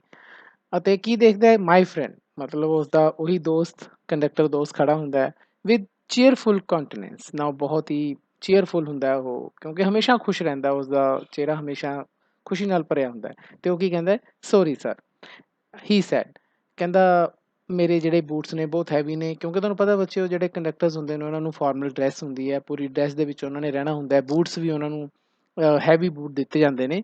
ਕਹਿੰਦਾ ਮੇਰਾ ਆਪਣਾ ਜਿਹੜੇ ਫੀਟ ਹੈ ਉਹ ਕਈ ਵਾਰੀ ਲੋਕਾਂ ਦੇ ਪੈਰਾਂ ਦੇ ਹੇਠਾਂ ਆ ਜਾਂਦੇ ਨੇ, ਅਤੇ ਹੁਣ ਮੈਂ ਉਹ ਲੋਕਾਂ ਦੇ ਪੈਰ ਕੁਚਲਣੇ ਸ਼ੁਰੂ ਕਰਤੇ। ਵੀ ਮੇਰੇ ਨਾਲ ਹੁੰਦਾ ਸੀ, ਪਰ ਹੁਣ ਮੈਂ ਲੋਕਾਂ ਦੇ ਪੈਰ ਕੁਚਲਣੇ ਸ਼ੁਰੂ ਕਰਤੇ। ਪਰ ਮੈਨੂੰ ਆਸ ਹੈ ਕਿ ਸ਼ਾਇਦ ਮੈਂ ਤੁਹਾਨੂੰ ਹਰਟ ਨਹੀਂ ਕੀਤਾ, ਤੁਹਾਨੂੰ ਦੁੱਖ ਨਹੀਂ ਲੱਗਿਆ। ਹੁਣ ਦੇਖੋ ਇੱਥੇ ਗੱਲ ਦੇਖਣ ਵਾਲੀ ਹੈ, ਹੀ ਹੈਡ ਹਰਟ ਮੀ, ਉਸਨੇ ਹਰਟ ਕੀਤਾ ਸੀ ਉਸਨੂੰ, ਕਿਉਂਕਿ ਐਗਨੀ ਹੋਈ ਹੈ ਨਾ ਉਹਨੂੰ ਮਹਿਸੂਸ, ਬਹੁਤ ਜ਼ਿਆਦਾ ਪੇਨ ਮਹਿਸੂਸ ਹੋਈ ਹੈ। ਪਰ ਉਹ ਇੰਨਾ ਨਾਈਸ ਸੀ, ਉਹਦੀਆਂ ਗੱਲਾਂ ਇੰਨੀਆਂ ਨਾਈਸ ਸੀ ਕਿ ਮੈਂ ਉਹਨੂੰ ਅਸ਼ਿਓਰ ਕੀਤਾ ਕਿ ਉਸਨੇ ਮੈਨੂੰ ਹਰਟ ਨਹੀਂ ਕੀਤਾ। ਹਾਲਾਂਕਿ ਰਾਈਟਰ ਹਰਟ ਹੋਇਆ ਸੀ ਉਸਦੇ ਪੈਰ, ਕਿਉਂਕਿ ਉਸਦੇ ਪੈਰ ਦੇ ਉੱਪਰ ਉਹਦਾ ਪੈਰ ਆਇਆ ਸੀ, ਲੇਕਿਨ ਉਹ ਇੰਨੇ ਵਧੀਆ ਤਰੀਕੇ ਨਾਲ ਉਸ ਨਾਲ ਪੇਸ਼ ਆਇਆ, ਅਤੇ ਪਹਿਲਾਂ ਤੋਂ ਹੀ ਉਸਨੇ ਇੱਕ ਅੱਛਾ ਇੰਪ੍ਰੈਸ਼ਨ ਰਾਈਟਰ 'ਤੇ ਬਣਾ ਰੱਖਿਆ ਸੀ। ਤਾਂ ਉਸਨੇ ਕਿਹਾ ਕਿ ਨਹੀਂ ਜੀ ਮੈਨੂੰ ਕੋਈ ਦੁੱਖ ਨਹੀਂ ਹੋਇਆ। ਇੱਥੇ ਰਾਈਟਰ ਝੂਠ ਬੋਲਿਆ। ਪਰ ਕਹਿਣ ਦਾ ਮਤਲਬ ਇਹ ਹੈ ਕਿ ਬੱਚੋ, ਜੇ ਅਸੀਂ ਕਿਸੇ ਨਾਲ ਚੰਗਾ ਬਿਹੇਵ ਕਰਦੇ ਹਾਂ ਤਾਂ ਸਾਨੂੰ ਬਦਲੇ ਦੇ ਵਿੱਚ ਚੰਗਾ ਬਿਹੇਵ ਹੀ ਮਿਲਦਾ ਹੈ। ਕਹਿੰਦਾ ਫਿਰ ਉਸ ਤੋਂ ਬਾਅਦ ਨਾ ਮੈਂ ਉਸਨੂੰ ਓਬਜ਼ਰਵ ਕਰਨਾ ਸ਼ੁਰੂ ਕਰਤਾ, ਮੈਂ ਉਸਨੂੰ ਦੇਖਣਾ ਸ਼ੁਰੂ ਕਰ ਦਿੱਤਾ ਜਦੋਂ ਵੀ ਮੈਂ ਬੱਸ 'ਚ ਜਾਂਦਾ, ਕਿਉਂਕਿ ਮੈਂ ਅਕਸਰ ਉਸ ਬੱਸ 'ਚ ਜਾਂਦਾ ਸੀ, ਬੋਰਡ ਦਾ ਮਤਲਬ ਉਸ ਬੱਸ 'ਤੇ ਸਫ਼ਰ ਕਰਦਾ ਸੀ। ਕਹਿੰਦਾ ਮੈਨੂੰ ਹਮੇਸ਼ਾ ਉਸਦੀ ਜਿਹੜੀ ਜੋ ਉਸਦੀ ਪਰਸਨੈਲਿਟੀ ਸੀ, ਉਸ ਦੇ ਵਿੱਚ ਮੈਨੂੰ ਹਮੇਸ਼ਾ ਗੁੱਡ ਨੇਚਰ ਦਿਖੀ ਅਤੇ ਕੌਂਸਟੈਂਟ ਦਿਖੀ, ਹਮੇਸ਼ਾ ਦਿਖਦੀ ਰਹੀ। ਇਹ ਨਹੀਂ ਕਿ 1 ਦਿਨ ਦਿਖੀ, 2 ਦਿਨ ਦਿਖੀ, ਹਮੇਸ਼ਾ ਖੁਸ਼ ਰਹਿੰਦਾ ਸੀ, ਚੰਗੀ ਨੇਚਰ ਉਸ ਤੋਂ ਹਮੇਸ਼ਾ ਝਲਕਦੀ ਸੀ। ਕਹਿੰਦੇ ਉਹਦੇ ਅੰਦਰ ਐਨ ਇਨਐਗਜ਼ੌਸਟੀਬਲ ਫੰਡ ਆਫ ਪੇਸ਼ੈਂਸ ਸੀ ਨਾ, ਉਹ ਇਹ ਵਰਡਸ ਬੱਚਿਓ ਧਿਆਨ ਦੇਣ ਵਾਲੇ ਨੇ। ਇਹਦਾ ਮਤਲਬ ਹੁੰਦਾ ਜਦੋਂ ਅਜਿਹਾ ਇਨਸਾਨ ਜਿਸ ਦੇ ਵਿੱਚ ਬਹੁਤ ਜ਼ਿਆਦਾ ਸਬਰ ਹੋਵੇ, ਮਤਲਬ ਕਿ ਉਸਨੂੰ ਜਿੰਨਾ ਮਰਜ਼ੀ ਆਪਾਂ ਐਡਵਰਸ ਸਿਚੁਏਸ਼ਨ ਦੇ ਵਿੱਚ ਲੈ ਜਾਈਏ, ਔਖੇ ਹਾਲਾਤਾਂ 'ਚ ਰਹਿ ਜਾਈਏ, ਲੇਕਿਨ ਉਸਦਾ ਪੇਸ਼ੈਂਸ ਉਸਦਾ ਬਣਿਆ ਰਹਿੰਦਾ, ਉਹਨੂੰ ਆਪਾਂ ਕਹਿੰਦੇ ਹਾਂ ਇਨਐਗਜ਼ੌਸਟੀਬਲ ਫੰਡ ਆਫ ਪੇਸ਼ੈਂਸ। ਉਸਦਾ ਜਿਹੜਾ ਸਬਰ ਸੰਤੋਖ ਸੀ ਬਹੁਤ ਭਰਿਆ ਹੋਇਆ ਸੀ, ਸਬਰ ਨਾਲ ਭਰਿਆ ਹੋਇਆ ਸੀ। ਹਮੇਸ਼ਾ ਆਪਣੇ ਪੈਸੇਂਜਰਸ ਨੂੰ ਉਹ ਆਰਾਮ 'ਚ ਰੱਖਦਾ ਸੀ। ਕਹਿੰਦਾ ਮੈਨੇ ਇਹ ਵੀ ਨੋਟਿਸ ਕੀਤਾ ਕਿ ਜਦੋਂ ਸਪੋਜ਼ ਕਰੋ ਰੇਨ ਹੋ ਰਹੀ ਹੋਵੇ, ਤਾਂ ਉਹ ਕੀ ਕਰਦਾ, ਉਹ ਕਿਸੇ ਨੂੰ ਕਹਿੰਦਾ, ਸਾਰੇ ਜੋ ਉੱਥੇ ਬੈਠੇ ਹੁੰਦੇ ਸੀ, ਕਿ ਉੱਪਰ ਜਾ ਕੇ ਹੀ ਵੁੱਡ ਰਨ ਅਪ ਦਾ ਸਟੇਅਰਸ, ਕਿਉਂਕਿ ਡਬਲ ਡੈਕਰ ਬੱਸ ਹੈ, ਉਹ ਸਟੇਅਰ ਦੇ ਉੱਪਰ ਜਾਂਦਾ ਅਤੇ ਕਹਿੰਦਾ ਦੇਅਰ ਵਾਜ਼ ਰੂਮ ਇਨਸਾਈਡ, ਕਿ ਅੰਦਰ ਰੂਮ ਹੈ, ਤੁਸੀਂ ਉੱਪਰ ਆ ਜਾਓ। ਹੁਣ ਉਹ ਐਵੇਂ ਕਿਉਂ ਕਰਦਾ ਸੀ? ਬਿਕੋਜ਼ ਬੱਚਿਓ ਜੇ ਤੁਸੀਂ ਡਬਲ ਡੈਕਰ ਬੱਸ ਦੇਖੋ ਨਾ, ਤਾਂ ਜਿਹੜੇ ਉਸਦੀ ਟੌਪ ਫਲੋਰ ਹੁੰਦੀ ਹੈ, ਉਸ ਦੇ ਵਿੱਚ ਜਿਹੜੀਆਂ ਸੀਟਸ ਹੁੰਦੀਆਂ ਨੇ ਉਹ ਥੋੜ੍ਹੀਆਂ ਲੋਅਰ ਹੁੰਦੀਆਂ ਵਿੰਡੋਜ਼ ਨਾਲੋਂ, ਤਾਂ ਉੱਥੇ ਰੇਨ ਘੱਟ ਲੱਗਦੀ ਹੈ। ਜਿਹੜੀਆਂ ਦੂਸਰੀ ਸੀਟਸ ਹੁੰਦੀਆਂ ਨੇ ਉਹ ਬਿਲਕੁਲ ਪੈਰਲਲ ਹੁੰਦੀਆਂ ਨੇ, ਤਾਂ ਇਸ ਕਰਕੇ ਕਹਿੰਦਾ ਸੀਗਾ ਉੱਪਰ ਜਾ ਕੇ ਵੀ ਤੁਸੀਂ ਉੱਪਰ ਆ ਸਕਦੇ ਹੋ। ਜੇਕਰ ਕੋਈ ਉਸ ਨੂੰ ਬੁੱਢਾ ਇਨਸਾਨ ਦਿਖ ਜਾਂਦਾ ਤਾਂ ਉਹ ਉਸ ਦੇ ਨਾਲ ਐਵੇਂ ਪੇਸ਼ ਆਉਂਦਾ ਜਿਵੇਂ ਉਸਦਾ ਪੁੱਤਰ ਹੋਵੇ। ਕੰਸੀਡਰੇਟ ਦਾ ਮਤਲਬ ਬਹੁਤ ਹੀ, ਮਤਲਬ ਉਸ ਨੂੰ ਕੇਅਰਫੁਲ, ਜੋ ਉਸਦਾ ਧਿਆਨ ਰੱਖਦਾ ਹੈ। ਅਤੇ ਬੱਚਿਆਂ ਦੇ ਨਾਲ ਹੀ ਵਾਜ਼ ਐਜ਼ ਸਲਿਸਟਸ ਐਜ਼ ਅ ਫਾਦਰ, ਜਿਵੇਂ ਕੋਈ ਫਾਦਰ ਹੁੰਦਾ ਬੱਚਿਆਂ ਦਾ, ਉਸ ਤਰ੍ਹਾਂ ਉਹ ਕੇਅਰਫੁਲ ਹੋ ਜਾਂਦਾ। ਕਹਿੰਦੇ ਖਾਸ ਤੌਰ 'ਤੇ ਜਿਹੜੇ ਯੰਗ ਪੀਪਲ ਸੀ, ਜਿਹੜੇ ਨੌਜਵਾਨ ਬੰਦੇ ਸੀ, ਉਹਨਾਂ ਦੇ ਅੰਦਰ ਤਾਂ, ਉਹਨਾਂ ਦੇ ਲਈ ਤਾਂ ਉਸਦੇ ਮਨ ਅੰਦਰ ਬਹੁਤ ਹੀ ਇੱਕ ਖਾਸ, ਉਸਦੇ ਦਿਲ ਦੇ ਅੰਦਰ ਬਹੁਤ ਹੀ ਖਾਸ ਪਲੇਸ ਸੀਗਾ, ਵਾਰਮ ਪਲੇਸ, ਮਤਲਬ ਇੱਕ ਖਾਸ ਥਾਂ ਸੀ ਉਹਦੇ ਅੰਦਰ।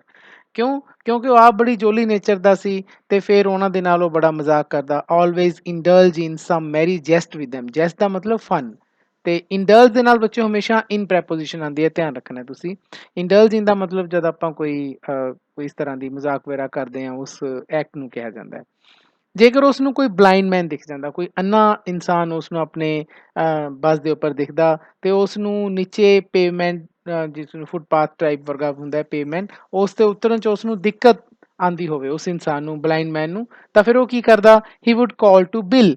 ਨਾਓ ਬਿਲ ਇੱਥੇ ਕੌਣ ਹੈ ਬੱਚਿਓ? ਬਿਲ ਇੱਥੇ ਕਿਸੇ ਪਰਸਨ ਦਾ ਨਾਮ ਹੈ ਜੋ ਉਸ ਦੇ ਨਾਲ ਬੱਸ ਦੇ ਵਿੱਚ ਹੈ, ਕਿਉਂਕਿ ਇੱਥੇ ਲਿਖਿਆ ਇਨ ਫਰੰਟ, ਇਹਦਾ ਮਤਲਬ ਫਿਰ ਇਹ ਹੋ ਗਿਆ ਕਿ ਬਿਲ ਸ਼ਾਇਦ ਉਸ ਬੱਸ ਦੇ ਡਰਾਈਵਰ ਦਾ ਨਾਮ ਹੈ। ਤਾਂ ਉਹ ਬਿਲ ਨੂੰ ਆਵਾਜ਼ ਦੇ ਕੇ ਕਹਿੰਦਾ ਕਿ ਤੂੰ ਥੋੜੀ ਦੇਰ ਵੇਟ ਕਰ, ਤੇ ਫਿਰ ਉਹ ਕੀ ਕਰਦਾ, ਉਸ ਇਨਸਾਨ ਨੂੰ, ਉਸ ਬਲਾਈਂਡ ਇਨਸਾਨ ਨੂੰ ਰੋਡ ਅਕਰੋਸ ਕਰਵਾ ਦਿੰਦਾ, ਜਾਂ ਕਿਸੇ ਕਾਰਨਰ ਤੇ ਲੈ ਜਾਂਦਾ, ਜਾਂ ਉਸ ਨੂੰ ਕਿਸੇ ਸੇਫ ਜਗ੍ਹਾ ਤੇ ਲੈ ਜਾਂਦਾ, ਮਤਲਬ ਸੇਫਟੀ ਉਸ ਦੀ ਕਰ ਦਿੰਦਾ, ਉਸ ਨੂੰ ਮਤਲਬ ਪਾਰ ਕਰਵਾ ਦਿੰਦਾ। ਕਹਿੰਦਾ, ਕਹਿਣ ਦਾ ਮਤਲਬ ਇਹ ਹੈ ਕਿ ਮੈਂ ਇੱਕ ਤਰ੍ਹਾਂ ਦਾ, ਇਸ ਤਰ੍ਹਾਂ ਦਾ ਉਸ ਦੇ ਅੰਦਰ ਮੈਂ ਇਹ ਚੀਜ਼ ਦੇਖੀ ਹੈ ਕਿ ਉਹ ਇੱਕ ਅਜਿਹਾ ਵਾਤਾਵਰਨ, ਐਟਮੋਸਫੀਅਰ ਕ੍ਰੀਏਟ ਕਰ ਦਿੰਦਾ, ਇਰੇਡੀਏਟ ਦਾ ਮਤਲਬ ਬਣਾ ਦਿੰਦਾ, ਜਿਹਦੇ ਵਿੱਚ ਗੁੱਡ ਟੈਂਪਰ ਹੈ, ਬਹੁਤ ਅੱਛਾ ਉਹ ਸਹਿਨਸ਼ੀਲ ਹੈ, ਕਾਈਂਡਲੀਨੈਸ ਹੈ, ਬਹੁਤ ਜ਼ਿਆਦਾ ਦਿਆਲੂ ਹੈ ਉਹ, ਤੇ ਉਹਦੇ ਨਾਲ ਜਰਨੀ ਕਰਨਾ, ਯਾਤਰਾ ਕਰਨਾ, ਇੱਕ ਤਰ੍ਹਾਂ ਨਾਲ ਕਹਿੰਦੇ ਮੈਨੂੰ ਕੀ ਮਿਲਦਾ ਸੀ ਕਿ natural courtesy and good manners ਦਾ ਲੈਸਨ ਮਿਲਦਾ ਸੀ, ਕਿ ਕਿਸ ਤਰ੍ਹਾਂ ਗੁੱਡ ਮੈਨਰ ਸਾਡੇ ਅੰਦਰ ਹੋਣੇ ਚਾਹੀਦੇ ਨੇ, ਚੰਗੀਆਂ ਸ਼ਿਸ਼ਟਾਚਾਰ ਹੋਣਾ ਚਾਹੀਦਾ ਹੈ, ਤੇ ਅਸੀਂ ਕਿਸ ਤਰ੍ਹਾਂ ਜਿਹੜੇ ਹੈ ਕਿ ਵਧੀਆ ਤਰੀਕੇ ਨਾਲ ਲੋਕਾਂ ਦੇ ਨਾਲ ਪੇਸ਼ ਆ ਸਕਦੇ ਹਾਂ, ਤੇ ਸਾਰੀਆਂ ਗੱਲਾਂ ਮੈਨੂੰ ਉਸ ਇਨਸਾਨ ਤੋਂ ਸਿੱਖਣ ਨੂੰ ਮਿਲਦੀਆਂ ਸੀ। ਤਾਂ ਸਟੂਡੈਂਟਸ, ਜਦੋਂ ਮੈਂ ਇਹ ਚੈਪਟਰ ਕਈ ਵਾਰੀ ਕਲਾਸ ਦੇ ਵਿੱਚ ਕਰਾਉਂਦਾ ਤਾਂ ਬੱਚੇ ਮੈਨੂੰ ਕਹਿੰਦੇ ਆ ਕਿ ਸਰ ਕਿਉਂਕਿ ਉਹ ਰਾਈਟਰ ਰੋਜ਼ ਉਸੇ ਬੱਸ 'ਚ ਜਾਂਦਾ ਸੀ, ਇਸ ਕਰਕੇ ਕੰਡਕਟਰ ਉਸ ਨੂੰ ਜਾਣਦਾ ਸੀ, ਤੇ ਜਿਸ ਦਿਨ ਉਸ ਕੋਲ ਪਰਸ ਨਹੀਂ ਸੀ ਤਾਂ ਉਸਨੇ ਉਸ ਨੂੰ ਟਿਕਟ ਦੇ ਦਿੱਤੀ, ਇਹ 'ਚ ਕੀ ਵੱਡੀ ਗੱਲ ਹੋ ਗਈ। ਪਰ ਬਿਲਕੁਲ ਅਜਿਹਾ ਨਹੀਂ ਹੈ ਬੱਚਿਓ, ਕਿਉਂਕਿ ਉਹ ਸਿਰਫ ਰਾਈਟਰ ਨਾਲ ਨਹੀਂ, ਉਹ ਉਸ ਬੱਸ ਵਿੱਚ ਆਉਣ ਵਾਲੇ ਹਰ ਇੱਕ ਪਰਸਨ ਦੇ ਨਾਲ ਉਸਦਾ ਜਿਹੜਾ ਜੋ ਨੇਚਰ ਹੈ ਉਹ ਬਹੁਤ ਹੀ ਵਧੀਆ ਹੈ। ਦੇਖੋ, ਚਾਹੇ ਬਲਾਈਂਡ ਪਰਸਨ ਆ ਜਾਵੇ ਉਸਦੀ ਬੱਸ 'ਚ, ਚਾਹੇ ਕੋਈ ਏਜਡ ਪਰਸਨ, ਬਜ਼ੁਰਗ ਆ ਜਾਏ, ਚਾਹੇ ਕੋਈ ਬੱਚਾ ਆ ਜਾਏ, ਜਾਂ ਈਵਨ ਕਿ ਯੰਗ ਪਰਸਨਸ ਆ ਜਾਣ, ਤਾਂ ਉਹਨਾਂ ਦੇ ਨਾਲ ਉਹ ਸਾਰਿਆਂ ਦੇ ਨਾਲ ਬਹੁਤ ਹੀ ਵਧੀਆ ਸੁਭਾਅ ਦੇ ਵਿੱਚ ਪੇਸ਼ ਆਉਂਦਾ ਸੀ। ਤਾਂ ਬੱਚਿਓ, ਮੈਂ ਜਦੋਂ ਇਸ ਚੈਪਟਰ ਨੂੰ ਕਰਾਉਂਦਾ ਹੁੰਦਾ ਆਪਣੇ ਬੱਚਿਆਂ ਨੂੰ, ਤਾਂ ਮੈਨੂੰ ਅਕਸਰ ਮੈਨੂੰ ਇੱਕ ਕਹਾਣੀ ਸੀਗੀ, ਜਦੋਂ ਮੈਂ ਮੈਟਰੀਕੂਲੇਸ਼ਨ ਦੇ ਵਿੱਚ ਸੀਗਾ, ਤਾਂ ਇੱਕ ਪੰਜਾਬੀ 'ਚ ਕਹਾਣੀ ਸੀ, ਉਸ ਵਿੱਚ ਐਵੇਂ ਇੱਕ ਬੱਸ ਦੇ ਵਿੱਚ ਸਫ਼ਰ ਕਰ ਰਹੇ ਹੁੰਦੇ ਆ ਲੋਕ, ਤੇ ਬਹੁਤ ਜ਼ਿਆਦਾ ਗਰਮੀ ਹੁੰਦੀ ਹੈ, ਇੱਕਦਮ ਇੱਕ ਕਰਨਲ ਸਾਹਿਬ ਬੱਸ ਦੇ ਵਿੱਚ ਸਵਾਰ ਹੁੰਦੇ ਨੇ, ਤੇ ਆ ਕੇ ਸਾਰੇ ਬੱਸ ਵਾਲਿਆਂ ਨੂੰ ਇੰਨਾ ਜ਼ਿਆਦਾ ਮਤਲਬ ਉਹਨਾਂ ਦਾ ਖਿਆਲ ਰੱਖਦੇ ਨੇ, ਉਹਨਾਂ ਨਾਲ ਗੱਲਾਂ ਬਾਤਾਂ ਕਰਦੇ ਨੇ, ਬਹੁਤ ਹੀ ਵਧੀਆ ਨੇਚਰ ਦੇ ਨਾਲ ਸਾਰਿਆਂ ਨਾਲ ਪੇਸ਼ ਆਉਂਦੇ ਨੇ, ਕਿ ਸਾਰੇ ਬੰਦੇ ਆਪਣੀਆਂ ਦੁੱਖ ਤਕਲੀਫਾਂ ਭੁੱਲ ਜਾਂਦੇ ਨੇ। ਸਟੂਡੈਂਟਸ, ਰਾਈਟਰ ਅੱਗੇ ਕਹਿੰਦਾ ਮੈਨੂੰ ਜਿਹੜੀ ਚੀਜ਼ ਉਸ ਦੀ ਸਭ ਤੋਂ ਜ਼ਿਆਦਾ ਅਪੀਲ ਕੀਤੀ, ਵਟ ਸਟਕ ਮੀ ਪਰਟੀਕੂਲਰਲੀ ਵਾਜ਼ ਦਾ ਕੇਅਰ। ਕਹਿੰਦੇ ਉਹ ਉਸਦੀ ਈਜ਼ੀਨੈਸ ਸੀ, ਵੀ ਕਿੰਨੇ ਆਰਾਮ ਦੇ ਨਾਲ ਉਹ ਆਪਣਾ ਕੰਮ ਕਰ ਲੈਂਦਾ ਸੀ। ਸਭ ਤੋਂ ਵਧੀਆ ਗੱਲ ਜੋ ਮੈਨੂੰ ਉਸ ਕੰਡਕਟਰ ਦੇ ਵਿੱਚ ਇਹ ਲੱਗੀ ਕਿ ਕਿੰਨੇ ਪਿਆਰ ਦੇ ਨਾਲ, ਕਿੰਨੇ ਆਰਾਮ ਦੇ ਨਾਲ, ਕਿੰਨੀ ਈਜ਼ੀਨੈਸ ਦੇ ਨਾਲ ਉਹ ਆਪਣਾ ਕੰਮ ਕਰ ਲੈਂਦਾ ਸੀ। ਹੁਣ ਰਾਈਟਰ ਇੱਕ ਬਹੁਤ ਵਧੀਆ ਗੱਲ ਕਹਿੰਦਾ ਹੈ, ਕਹਿੰਦਾ ਜੇਕਰ ਬੈਡ ਮੈਨਰਸ ਆਰ ਇਨਫੈਕਸ਼ੀਅਸ, ਜੇਕਰ ਜਿਹੜੇ ਬੁਰਾ ਵਿਵਹਾਰ ਹੈ ਉਹ ਅਸੀਂ ਪਹਿਲਾਂ ਪੜ੍ਹਿਆ ਹੈ ਕਿ ਜੇ ਵਾਇਰਸ ਦੇ ਵਾਂਗੂ ਕੰਮ ਕਰਦਾ ਹੈ, ਇਨਫੈਕਟ ਕਰਦਾ ਲੋਕਾਂ ਨੂੰ, ਸੋ ਆਲਸੋ ਆਰ ਗੁੱਡ ਮੈਨਰਸ, ਤਾਂ ਇਸੇ ਤਰ੍ਹਾਂ ਫਿਰ ਗੁੱਡ ਮੈਨਰਸ ਵੀ ਅਫੈਕਟ ਕਰਨਗੇ ਲੋਕਾਂ ਨੂੰ, ਉਹ ਚੰਗੇ ਵਾਇਰਸ ਦੇ ਵਾਂਗੂ ਕੰਮ ਕਰਨਗੇ ਗੁੱਡ ਮੈਨਰਸ, ਕਿਉਂਕਿ ਹੈ ਤਾਂ ਮੈਨਰਸ ਹੀ ਹੈ ਨਾ ਉਹ। ਤਾਂ ਹੁਣ ਰਾਈਟਰ ਇਹ ਕਹਿੰਦਾ if we encounter incivility most of us are apt to become uncivil. ਕਹਿੰਦੇ ਜੇਕਰ ਅਸੀਂ, ਹੁਣ ਦੇਖੋ, ਬੁਰਾ ਵਿਵਹਾਰ ਸਾਨੂੰ ਰੋਜ਼ ਦੇਖਣ ਨੂੰ ਮਿਲੂਗਾ, ਐਨਕਾਊਂਟਰ ਅਸੀਂ ਉਸ ਨੂੰ ਰੋਜ਼ ਪਾਵਾਂਗੇ, ਇਨਸਿਵਿਲਿਟੀ ਨੂੰ, ਇਨਸਿਵਿਲਿਟੀ ਦਾ ਮਤਲਬ ਇੱਥੇ ਬੁਰੇ ਵਿਵਹਾਰ ਨੂੰ, ਕਹਿੰਦੇ ਫਿਰ ਸਾਡੇ ਚੋਂ ਜ਼ਿਆਦਾਤਰ ਜਣੇ ਜਿਹੜੇ ਨੇ ਉਹ ਅਨਸਿਵਲ ਹੋ ਜਾਣਗੇ। ਹੁਣ ਤੁਸੀਂ ਬੱਚਿਓ ਇੱਥੇ ਰਾਈਟਰਸ ਦੇ ਵਰਡਸ ਦੇਖੋ, ਉਹਨੇ ਕਿੰਨੇ ਅੱਛੇ ਚੂਜ਼ ਕੀਤੇ ਹੈ। ਇੱਥੇ ਉਸਨੇ ਇਨਸਿਵਿਲਿਟੀ ਯੂਜ਼ ਕੀਤਾ ਹੈ, ਇੱਥੇ ਉਸਨੇ ਅਨਸਿਵਲ ਯੂਜ਼ ਕੀਤਾ ਹੈ, ਇੱਥੇ ਜਿਹੜਾ ਉਸਨੇ ਮਤਲਬ ਐਂਟੋਨਿਮ ਯੂਜ਼ ਕੀਤਾ ਹੈ ਉਹ ਇਨ ਲਾ ਕੇ ਯੂਜ਼ ਕੀਤਾ ਹੈ, ਇੱਥੇ ਅਨ ਲਾ ਕੇ ਯੂਜ਼ ਕੀਤਾ ਹੈ। ਮਤਲਬ ਤੁਸੀਂ ਵਰਡਸ ਦੇਖੋ ਕਿੰਨੇ ਅੱਛੇ ਚੂਜ਼ ਕੀਤੇ ਹੈ, ਹਾਲਾਂਕਿ ਦੋਨਾਂ ਦਾ ਮਤਲਬ ਜਿਹੜਾ ਹੈ ਬੁਰਾ ਵਿਵਹਾਰ ਹੈ। ਇਨਸਿਵਿਲਿਟੀ ਜਿਹੜਾ ਨਾਊਨ ਹੈ, ਅਨਸਿਵਲ ਐਡਜੈਕਟਿਵ ਹੈ, ਪਰ ਦੋਨਾਂ ਦਾ ਜਿਹੜਾ ਮਤਲਬ ਹੈ ਉਹ ਸੇਮ ਹੈ। ਪਰ ਕਹਿੰਦੇ ਇਹ ਬੜਾ ਮਤਲਬ ਕਿ ਸਾਨੂੰ ਬੜਾ ਮਤਲਬ ਦੇਖਣ ਨੂੰ ਘੱਟ ਮਿਲੂਗਾ ਕਿ ਜੇਕਰ ਕੋਈ ਅਨਕੂਥ ਪਰਸਨ ਹੋਵੇ, ਅਨਕੂਥ ਦਾ ਮਤਲਬ ਰਿਊਡ, ਜੋ ਬੁਰੇ ਵਿਵਹਾਰ ਵਾਲਾ ਪਰਸਨ ਹੈ, ਉਹਨੂੰ ਜੇਕਰ ਕੋਈ ਸਨੀ ਪੀਪਲ ਮਿਲ ਜੇ ਨਾ, ਉਹ ਸਨੀ ਪੀਪਲ ਦਾ ਮਤਲਬ ਇੱਥੇ ਕੀ ਹੈ? ਇੱਥੇ ਸਨੀ ਦਾ ਮਤਲਬ ਹੈ ਬੱਚਿਓ ਚੀਅਰਫੁਲ, ਜੋ ਇਨਸਾਨ ਬਹੁਤ ਹੀ ਜ਼ਿਆਦਾ ਖੁਸ਼ ਮਿਜ਼ਾਜ ਹੈ। ਹੁਣ ਇੱਕ ਪਾਸੇ ਅਨਕੂਥ ਪਰਸਨ ਹੈ ਤੇ ਦੂਜੇ ਪਾਸੇ ਸਨੀ ਪੀਪਲ ਹੈ, ਤਾਂ ਮਤਲਬ ਇਹ ਹੋ ਗਿਆ ਕਿ ਜਦੋਂ ਇੱਕ ਰਿਊਡ ਪਰਸਨ ਨੂੰ ਕੋਈ ਚੀਅਰਫੁਲ ਪਰਸਨ ਮਿਲਦਾ ਹੈ ਤਾਂ ਉਸਦਾ ਮਤਲਬ ਕਿ ਜੋ ਅਨਕੂਥ ਪਰਸਨ ਦਾ ਜੋ ਬਿਹੇਵੀਅਰ ਹੈ ਉਹ ਵੀ ਮਤਲਬ ਉਦਾਂ ਦਾ ਨਹੀਂ ਰਹਿੰਦਾ, ਉਹ ਮਤਲਬ ਉਸਦੇ ਨਾਲੋਂ ਡਿਸਐਗਰੀਬਲ ਹੋ ਜਾਂਦਾ, ਮਤਲਬ ਉਹ ਵੀ ਚੰਗਾ ਹੋ ਜਾਂਦਾ ਹੈ। ਇੱਥੇ ਕਹਿਣ ਦਾ ਮਤਲਬ ਇਹ ਹੈ ਵੀ ਜੇਕਰ ਚੰਗਾ ਬੰਦਾ ਕਿਸੇ ਮਾੜੇ ਬੰਦੇ ਨੂੰ ਮਿਲਦਾ ਹੈ ਤਾਂ ਮਾੜਾ ਬੰਦਾ ਵੀ ਚੰਗਾ ਹੋ ਜਾਂਦਾ ਹੈ। ਇਹ ਕਹਿੰਦੇ ਬਿਲਕੁਲ ਉਸੇ ਤਰ੍ਹਾਂ ਹੈ ਜਿਵੇਂ it is with manners as with the weather. ਕਹਿੰਦੇ ਜਿਵੇਂ ਵੈਦਰ ਹੁੰਦਾ ਹੈ, ਮੌਸਮ ਹੁੰਦਾ ਹੈ, ਉਹ ਚੰਗਾ ਮੌਸਮ ਕਈ ਵਾਰੀ ਚੰਗੇ ਪਰਸਨਸ ਨੂੰ ਲੈ ਕੇ ਆਉਂਦਾ ਤੇ ਬੁਰਾ ਮੌਸਮ ਕਈ ਵਾਰੀ ਬੁਰੇ ਮੌਸਮ ਨੂੰ ਲੈ ਕੇ ਆਉਂਦਾ। ਤਾਂ ਇੱਥੇ ਜਿਹੜਾ ਰਾਈਟਰ ਉਹ ਇਹ ਕਹਿਣਾ ਚਾਹੁੰਦਾ ਹੈ ਕਿ ਵੈਦਰ ਦੇ ਨਾਲ ਮੈਨਰਸ ਜੁੜੇ ਹੋਏ ਨੇ, ਮੈਨਰਸ ਜੁੜੇ ਹੋਏ ਨੇ। ਕਿਸ ਤਰ੍ਹਾਂ? ਉਹ ਇੱਕ ਹਵਾਲਾ ਦਿੰਦਾ ਹੈ, ਕੀਟਸ ਸਾਡੇ ਬਹੁਤ ਹੀ ਵਧੀਆ ਪੋਇਟ ਹੋਏ ਨੇ ਜੀ, ਜੌਨ ਕੀਟਸ ਇੰਗਲਿਸ਼ ਲਿਟਰੇਚਰ। ਤਾਂ ਉਹਨਾਂ ਨੇ ਇੱਕ ਜਗ੍ਹਾ ਕਿਹਾ ਸੀ, ਕਹਿੰਦੇ nothing clears up my spirits like a fine day. ਕਹਿੰਦੇ ਜੇਕਰ ਬਹੁਤ ਹੀ ਵਧੀਆ ਡੇ ਹੋਵੇ, ਸਨੀ ਡੇ ਹੋਵੇ, ਖੁੱਲਾ ਜਿਹਾ ਦਿਨ ਹੋਵੇ, ਤਾਂ ਮੇਰੀਆਂ ਸਪਿਰਿਟਸ ਜਿਹੜੀਆਂ ਨੇ, ਮਤਲਬ ਕਿ ਜੋ ਮੇਰੀ ਅੰਦਰ ਦੀ ਊਰਜਾ ਸ਼ਕਤੀ ਹੈ ਸਰੀਰ ਦੀ, ਉਹ ਬਿਲਕੁਲ ਵਧੀਆ ਹੋ ਜਾਂਦੀ ਹੈ। ਐਂਡ ਕਲੀਅਰਸ ਅਪ ਮਾਈ ਸਪਿਰਿਟਸ, ਮਤਲਬ ਮੇਰੇ ਅੰਦਰ ਹੋਰ ਤਰ੍ਹਾਂ ਦੀ ਵਧੀਆ ਊਰਜਾ ਦਾ ਸੰਚਾਰ ਹੁੰਦਾ ਹੈ। ਇਹ ਪੂਰੀ ਲਾਈਨ ਦਾ ਮਤਲਬ ਹੈ ਵੀ ਚੰਗੇ ਵੈਦਰ ਦੇ ਨਾਲ ਸਰੀਰ ਦੇ ਵਿੱਚ ਚੰਗੀ ਊਰਜਾ ਦਾ ਸੰਚਾਰ ਹੁੰਦਾ ਹੈ। ਹੁਣ ਕਹਿੰਦੇ ਇਸੇ ਤਰ੍ਹਾਂ ਜਿਹੜਾ ਚੀਅਰਫੁਲ ਪਰਸਨ ਹੈ, ਜੇ ਕਦੇ ਉਹ ਕਿਸੇ ਦਾ ਗਲੂਮੀਐਸਟ ਦਾ ਮਤਲਬ ਹੁੰਦਾ ਹੈ ਜਿਹੜਾ ਬੰਦਾ ਵਿਚਾਰੀਆਂ ਦੀਆਂ ਜਿਹਦੀ ਸਪਿਰਿਟਸ ਲੋ ਨੇ, ਵਿਚਾਰਾ ਉਹੀ ਮਨ ਸਮਝਾ ਕਰਕੇ ਬੈਠਾ ਹੈ, ਤਾਂ ਜੇਕਰ ਕਿਸੇ ਉਹਦੇ ਕੋਲੇ ਕੋਈ ਚੀਅਰਫੁਲ ਪਰਸਨ ਆ ਜੇ ਤਾਂ ਉਹ ਬਿਲਕੁਲ ਉਸੇ ਤਰ੍ਹਾਂ ਹੁੰਦਾ ਹੈ ਜਿਵੇਂ ਕਿਸੇ ਚੰਗੇ ਦਿਨ ਦੀ ਉਸ ਨੂੰ ਵਿਸ਼ਿਜ਼ ਮਿਲ ਗਈਆਂ ਹੋਣ। ਇੱਥੇ ਬੈਨੀਡਿਕਸ਼ਨ ਦਾ ਮਤਲਬ ਹੁੰਦੀ ਹੈ ਗੁੱਡ ਵਿਸ਼ਿਜ਼, ਉਸ ਨੂੰ ਗੁੱਡ ਵਿਸ਼ਿਜ਼ ਮਿਲ ਗਈਆਂ ਉਸ ਗਲੂਮੀਐਸਟ ਪਰਸਨ ਨੂੰ, ਜੋ ਕਿ ਬਹੁਤ ਹੀ ਵਿਚਾਰਾ ਆਪਣੀਆਂ ਹੌਸਲਾ ਢਾਈ ਬੈਠਾ ਹੈ, ਲੇਕਿਨ ਉਹਦੇ ਕੋਲੇ ਕੋਈ ਚੀਅਰਫੁਲ ਪਰਸਨ ਆ ਜਾਂਦਾ ਹੈ ਤਾਂ ਉਹਦਾ ਦਿਨ ਹੀ ਵਧੀਆ ਬੀਤ ਜਾਂਦਾ ਹੈ। ਕਹਿੰਦੇ ਚੰਗੇ ਸੱਜਣਾਂ ਦੇ ਨਾਲ ਚੰਗਾ ਦਿਨ ਬਤੀਤ ਹੁੰਦਾ। ਬਿਲਕੁਲ ਉਵੇਂ ਹੀ ਹੈ ਜੀ ਬੱਚਿਓ ਇਹ। ਕਹਿੰਦੇ and it was always fine weather on the polite conductors bus. ਕਹਿੰਦੇ ਹਮੇਸ਼ਾ ਜਿਹੜੀ ਉਹ ਸਾਡਾ ਪੋਲਾਈਟ ਕੰਡਕਟਰ ਹੈ ਉਹਦੇ ਨਾਲ ਹਮੇਸ਼ਾ ਚੰਗਾ ਵੈਦਰ ਹੁੰਦਾ ਸੀ, ਕਿਉਂਕਿ ਉਹ ਆਪ ਅੱਛੀਆਂ ਸਪਿਰਿਟਸ 'ਚ ਰਹਿੰਦਾ ਹੈ, ਚੰਗੇ ਨੇਚਰ 'ਚ ਬੋਲਦਾ। ਉਹ ਬੱਸ ਦੇ ਵਿੱਚ ਹਮੇਸ਼ਾ ਬਹੁਤ ਹੀ ਵਧੀਆ ਮਾਹੌਲ ਬਣਿਆ ਰਹਿੰਦਾ ਸੀ। His own activity, his conciliatory address, ਇਹਦਾ ਮਤਲਬ ਉਹ ਕਿਸ ਤਰ੍ਹਾਂ ਬੋਲਦਾ ਹੈ, ਕਿੰਨੇ ਪਿਆਰ ਨਾਲ ਬੋਲਦਾ ਸਾਰਿਆਂ ਨਾਲ। ਐਂਡ ਗੁੱਡ ਹਿਊਮਰਡ ਬੇਅਰਿੰਗ, ਤੇ ਉਸ ਦੀ ਜਿਹੜੀ ਬਹੁਤ ਹੀ ਵਧੀਆ ਨੇਚਰ ਹੈ। ਇਨਫੈਕਟਿਡ ਹਿਜ਼ ਪੈਸੇਂਜਰਸ, ਤਾਂ ਉਹ ਉਸਦੇ ਪੈਸੇਂਜਰਸ ਨੂੰ ਵੀ ਇਨਫੈਕਟ ਕਰਦੀ ਹੈ। ਹੁਣ ਇੱਥੇ ਇਨਫੈਕਟ ਦਾ ਮਤਲਬ ਚੰਗੇ ਪਾਸੇ ਤੋਂ ਹੈ, ਮਤਲਬ ਜਦੋਂ ਵੀ ਉਹ ਕਿਸੇ ਮਾੜੇ ਬੰਦੇ ਨੂੰ ਵੀ ਮਿਲਦਾ, ਮਾੜਾ ਬੰਦਾ ਵੀ ਉਹਦੀ ਕੰਪਨੀ 'ਚ ਚੰਗਾ ਹੋ ਜਾਂਦਾ ਹੈ। ਹੁਣ ਦੇਖੋ ਅੱਗੇ ਫੇਰ ਬੱਚਿਓ ਰਾਈਟਰ ਨੇ ਕਿੰਨੇ ਅੱਛੇ ਵਰਡ ਯੂਜ਼ ਕੀਤੇ ਆ। ਕਹਿੰਦੇ in lightening their spirits he lightened his own task. ਦੋਨੇ ਪਾਸੇ ਬੱਚੇ ਉਸਨੇ ਲਾਈਟਨ ਵਰਡ ਯੂਜ਼ ਕਰਿਆ, ਲੇਕਿਨ ਦੋਨਾਂ ਦਾ ਮਤਲਬ ਹੋ ਰਿਹਾ। ਉਹ ਕਹਿੰਦਾ ਆਪਣੀਆਂ ਸਪਿਰਿਟਸ ਨੂੰ, ਆਪਣੀ ਜੋ ਉਸਦੀ ਸਰੀਰ ਦੀ ਊਰਜਾ, ਉਸ ਨੂੰ ਉਹ ਹਮੇਸ਼ਾ ਅਪ ਰੱਖਦਾ, ਹਮੇਸ਼ਾ ਉੱਚਾ ਰੱਖਦਾ, ਲਾਈਟਨਿੰਗ ਉਸ ਨੂੰ ਅਪ ਕਰਕੇ ਰੱਖਦਾ, ਰੇਜ਼ ਕਰਕੇ ਰੱਖਦਾ। ਪਰ ਅਜਿਹਾ ਕਰਨ ਦੇ ਨਾਲ ਕੀ ਕਰਦਾ ਹੈ, ਆਪਣਾ ਜਿਹੜਾ ਕੰਮ ਹੈ ਉਸ ਨੂੰ ਲਾਈਟ ਕਰ ਲੈਂਦਾ। ਦੇਖੋ ਕਿੰਨੇ ਵਧੀਆ ਵਰਡਸ ਰਾਈਟਰ ਨੇ ਯੂਜ਼ ਕਰਦੇ ਆ ਵੀ ਆਪਣਾ ਕੰਮ ਉਹ ਲਾਈਟ ਕਰ ਲੈਂਦਾ, ਲੇਕਿਨ ਆਪਣੀਆਂ ਸਪਿਰਿਟਸ ਨੂੰ ਲਾਈਟਨ ਕਰ ਲੈਂਦਾ। ਤੇ ਜਿਹੜਾ ਉਸਦੀਆਂ ਹਾਈ ਸਪਿਰਿਟਸ ਹੈ, ਤੇ ਗੇਟੀ ਦਾ ਮਤਲਬ ਹੈ ਹਾਈ ਸਪਿਰਿਟਸ, ਜਿਹੜੀਆਂ ਉਸਦੀਆਂ ਉੱਚੀਆਂ ਸਪਿਰਿਟਸ ਨੇ, ਉੱਚੀ ਊਰਜਾ ਜੋ ਆਪਣੇ ਸਰੀਰ ਦੇ ਵਿੱਚੋਂ ਲੈ ਕੇ ਆਉਂਦਾ ਚੰਗੇ ਵਿਵਹਾਰ ਦੇ ਨਾਲ, ਉਹ ਉਹਦੀ ਕੋਈ ਵੇਸਟਫੁਲ ਲਗਜ਼ਰੀ ਨਹੀਂ ਹੈ। ਮਤਲਬ ਉਸਦਾ ਕੋਈ ਉਹਦੀ ਵੇਸਟ ਨਹੀਂ ਹੁੰਦੀ, ਉਹ ਵਿਅਰਥ ਨਹੀਂ ਜਾਂਦੀ, ਸਗੋਂ ਇੱਕ ਸਾਊਂਡ ਇਨਵੈਸਟਮੈਂਟ ਹੈ। ਸਾਊਂਡ ਇਨਵੈਸਟਮੈਂਟ ਦਾ ਮਤਲਬ ਇਹ ਹੈ ਕਿ ਜੋ ਉਹ ਕੋਈ ਇਨਵੈਸਟ, ਆਪਾਂ ਦੇਖੋ ਕੋਈ ਚੀਜ਼ ਪੈਸਾ ਇਨਵੈਸਟ ਕਰਦੇ ਹਾਂ ਕਿਸੇ ਬਿਜ਼ਨਸ ਦੇ ਵਿੱਚ, ਤਾਂ ਸਾਨੂੰ ਬਦਲੇ 'ਚ ਜੇਕਰ ਮੁਨਾਫਾ ਹੋਵੇ ਤਾਂ ਅਸੀਂ ਬੜੇ ਖੁਸ਼ ਹੁੰਦੇ ਹਾਂ। ਤਾਂ ਇਹ ਬਿਲਕੁਲ ਉਸ ਤਰ੍ਹਾਂ ਉਸਦੀ ਇੱਕ ਤਰ੍ਹਾਂ ਦੀ ਸਾਊਂਡ ਇਨਵੈਸਟਮੈਂਟ ਹੈ। ਉਹਦੀ ਸਾਊਂਡ ਇਨਵੈਸਟਮੈਂਟ ਕੀ ਹੈ ਉਸ ਕੰਡਕਟਰ ਦੀ? ਚੰਗਾ ਵਿਵਹਾਰ, ਕਿਉਂਕਿ ਉਹ ਚੰਗਾ ਵਿਵਹਾਰ ਲੋਕਾਂ ਨੂੰ ਪੇਸ਼ ਕਰਦਾ ਹੈ, ਲੋਕਾਂ ਦੇ ਨਾਲ ਬਹੁਤ ਹੀ ਵਧੀਆ ਤਰੀਕੇ ਨਾਲ ਪੇਸ਼ ਆਉਂਦਾ ਹੈ, ਤਾਂ ਬਦਲੇ 'ਚ ਉਸ ਨੂੰ ਉਸਦਾ ਕੰਮ ਇੱਕ ਤਾਂ ਈਜ਼ੀ ਹੋ ਜਾਂਦਾ, ਤੇ ਨੰਬਰ 2 ਤੇ ਜਿਸ ਵੀ ਮਾੜੇ ਬੰਦੇ ਨੂੰ ਉਹ ਮਿਲਦਾ ਵੀ ਹੈ, ਉਹ ਮਾੜਾ ਬੰਦਾ ਵੀ ਉਸ ਨਾਲ ਮਾੜੇ ਤਰੀਕੇ ਨਾਲ ਪੇਸ਼ ਨਹੀਂ ਆਉਂਦਾ, ਉਹ ਵੀ ਚੰਗਾ ਬਣ ਜਾਂਦਾ। ਰਾਈਟਰ ਅੱਗੇ ਕਹਿੰਦਾ ਮੈਂ ਉਸੇ ਜਿਸ ਬੱਸ ਦੇ ਵਿੱਚ ਉਹ ਪੋਲਾਈਟ ਕੰਡਕਟਰ ਉਸਦਾ ਫਰੈਂਡ ਹੈ, ਉਹ ਅੱਜ ਕੱਲ੍ਹ ਮੈਨੂੰ ਉਹ ਨਹੀਂ ਮਿਲਦੀ, ਕਿਉਂਕਿ ਉਹ ਬੱਸ ਜਿਹੜੀ ਹੈ ਕਿਸੇ ਹੋਰ ਪਾਸੇ ਚਲੀ ਗਈ, ਉਸਦਾ ਰੂਟ ਚੇਂਜ ਹੋ ਗਿਆ। ਪਰ ਮੈਨੂੰ ਉਮੀਦ ਹੈ ਕਿ ਹੀ ਇੱਥੇ ਕਿਹਾ ਗਿਆ ਉਸੇ ਬੱਸ ਕੰਡਕਟਰ ਨੂੰ ਜੋ ਉਸਦਾ ਫਰੈਂਡ ਹੈ, ਵੀ ਉਹ ਜਿਹੜੀ ਆਪਣੀ ਸਨਸ਼ਾਈਨ ਹੈ, ਇੱਥੇ ਸਨਸ਼ਾਈਨ ਦਾ ਮਤਲਬ ਹੈ ਕਿ ਉਸਦਾ ਚੰਗਾ ਬਿਹੇਵੀਅਰ, ਉਹ ਆਪਣਾ ਜਿਹੜਾ ਉਹੀ ਗੁੱਡ ਬਿਹੇਵੀਅਰ ਹੈ, ਗੁੱਡ ਮੈਨਰਸ ਹੈ, ਉਹ ਕਿਸੇ ਹੋਰ ਰੋਡ ਤੇ ਲੈ ਕੇ ਗਿਆ ਹੋਏਗਾ।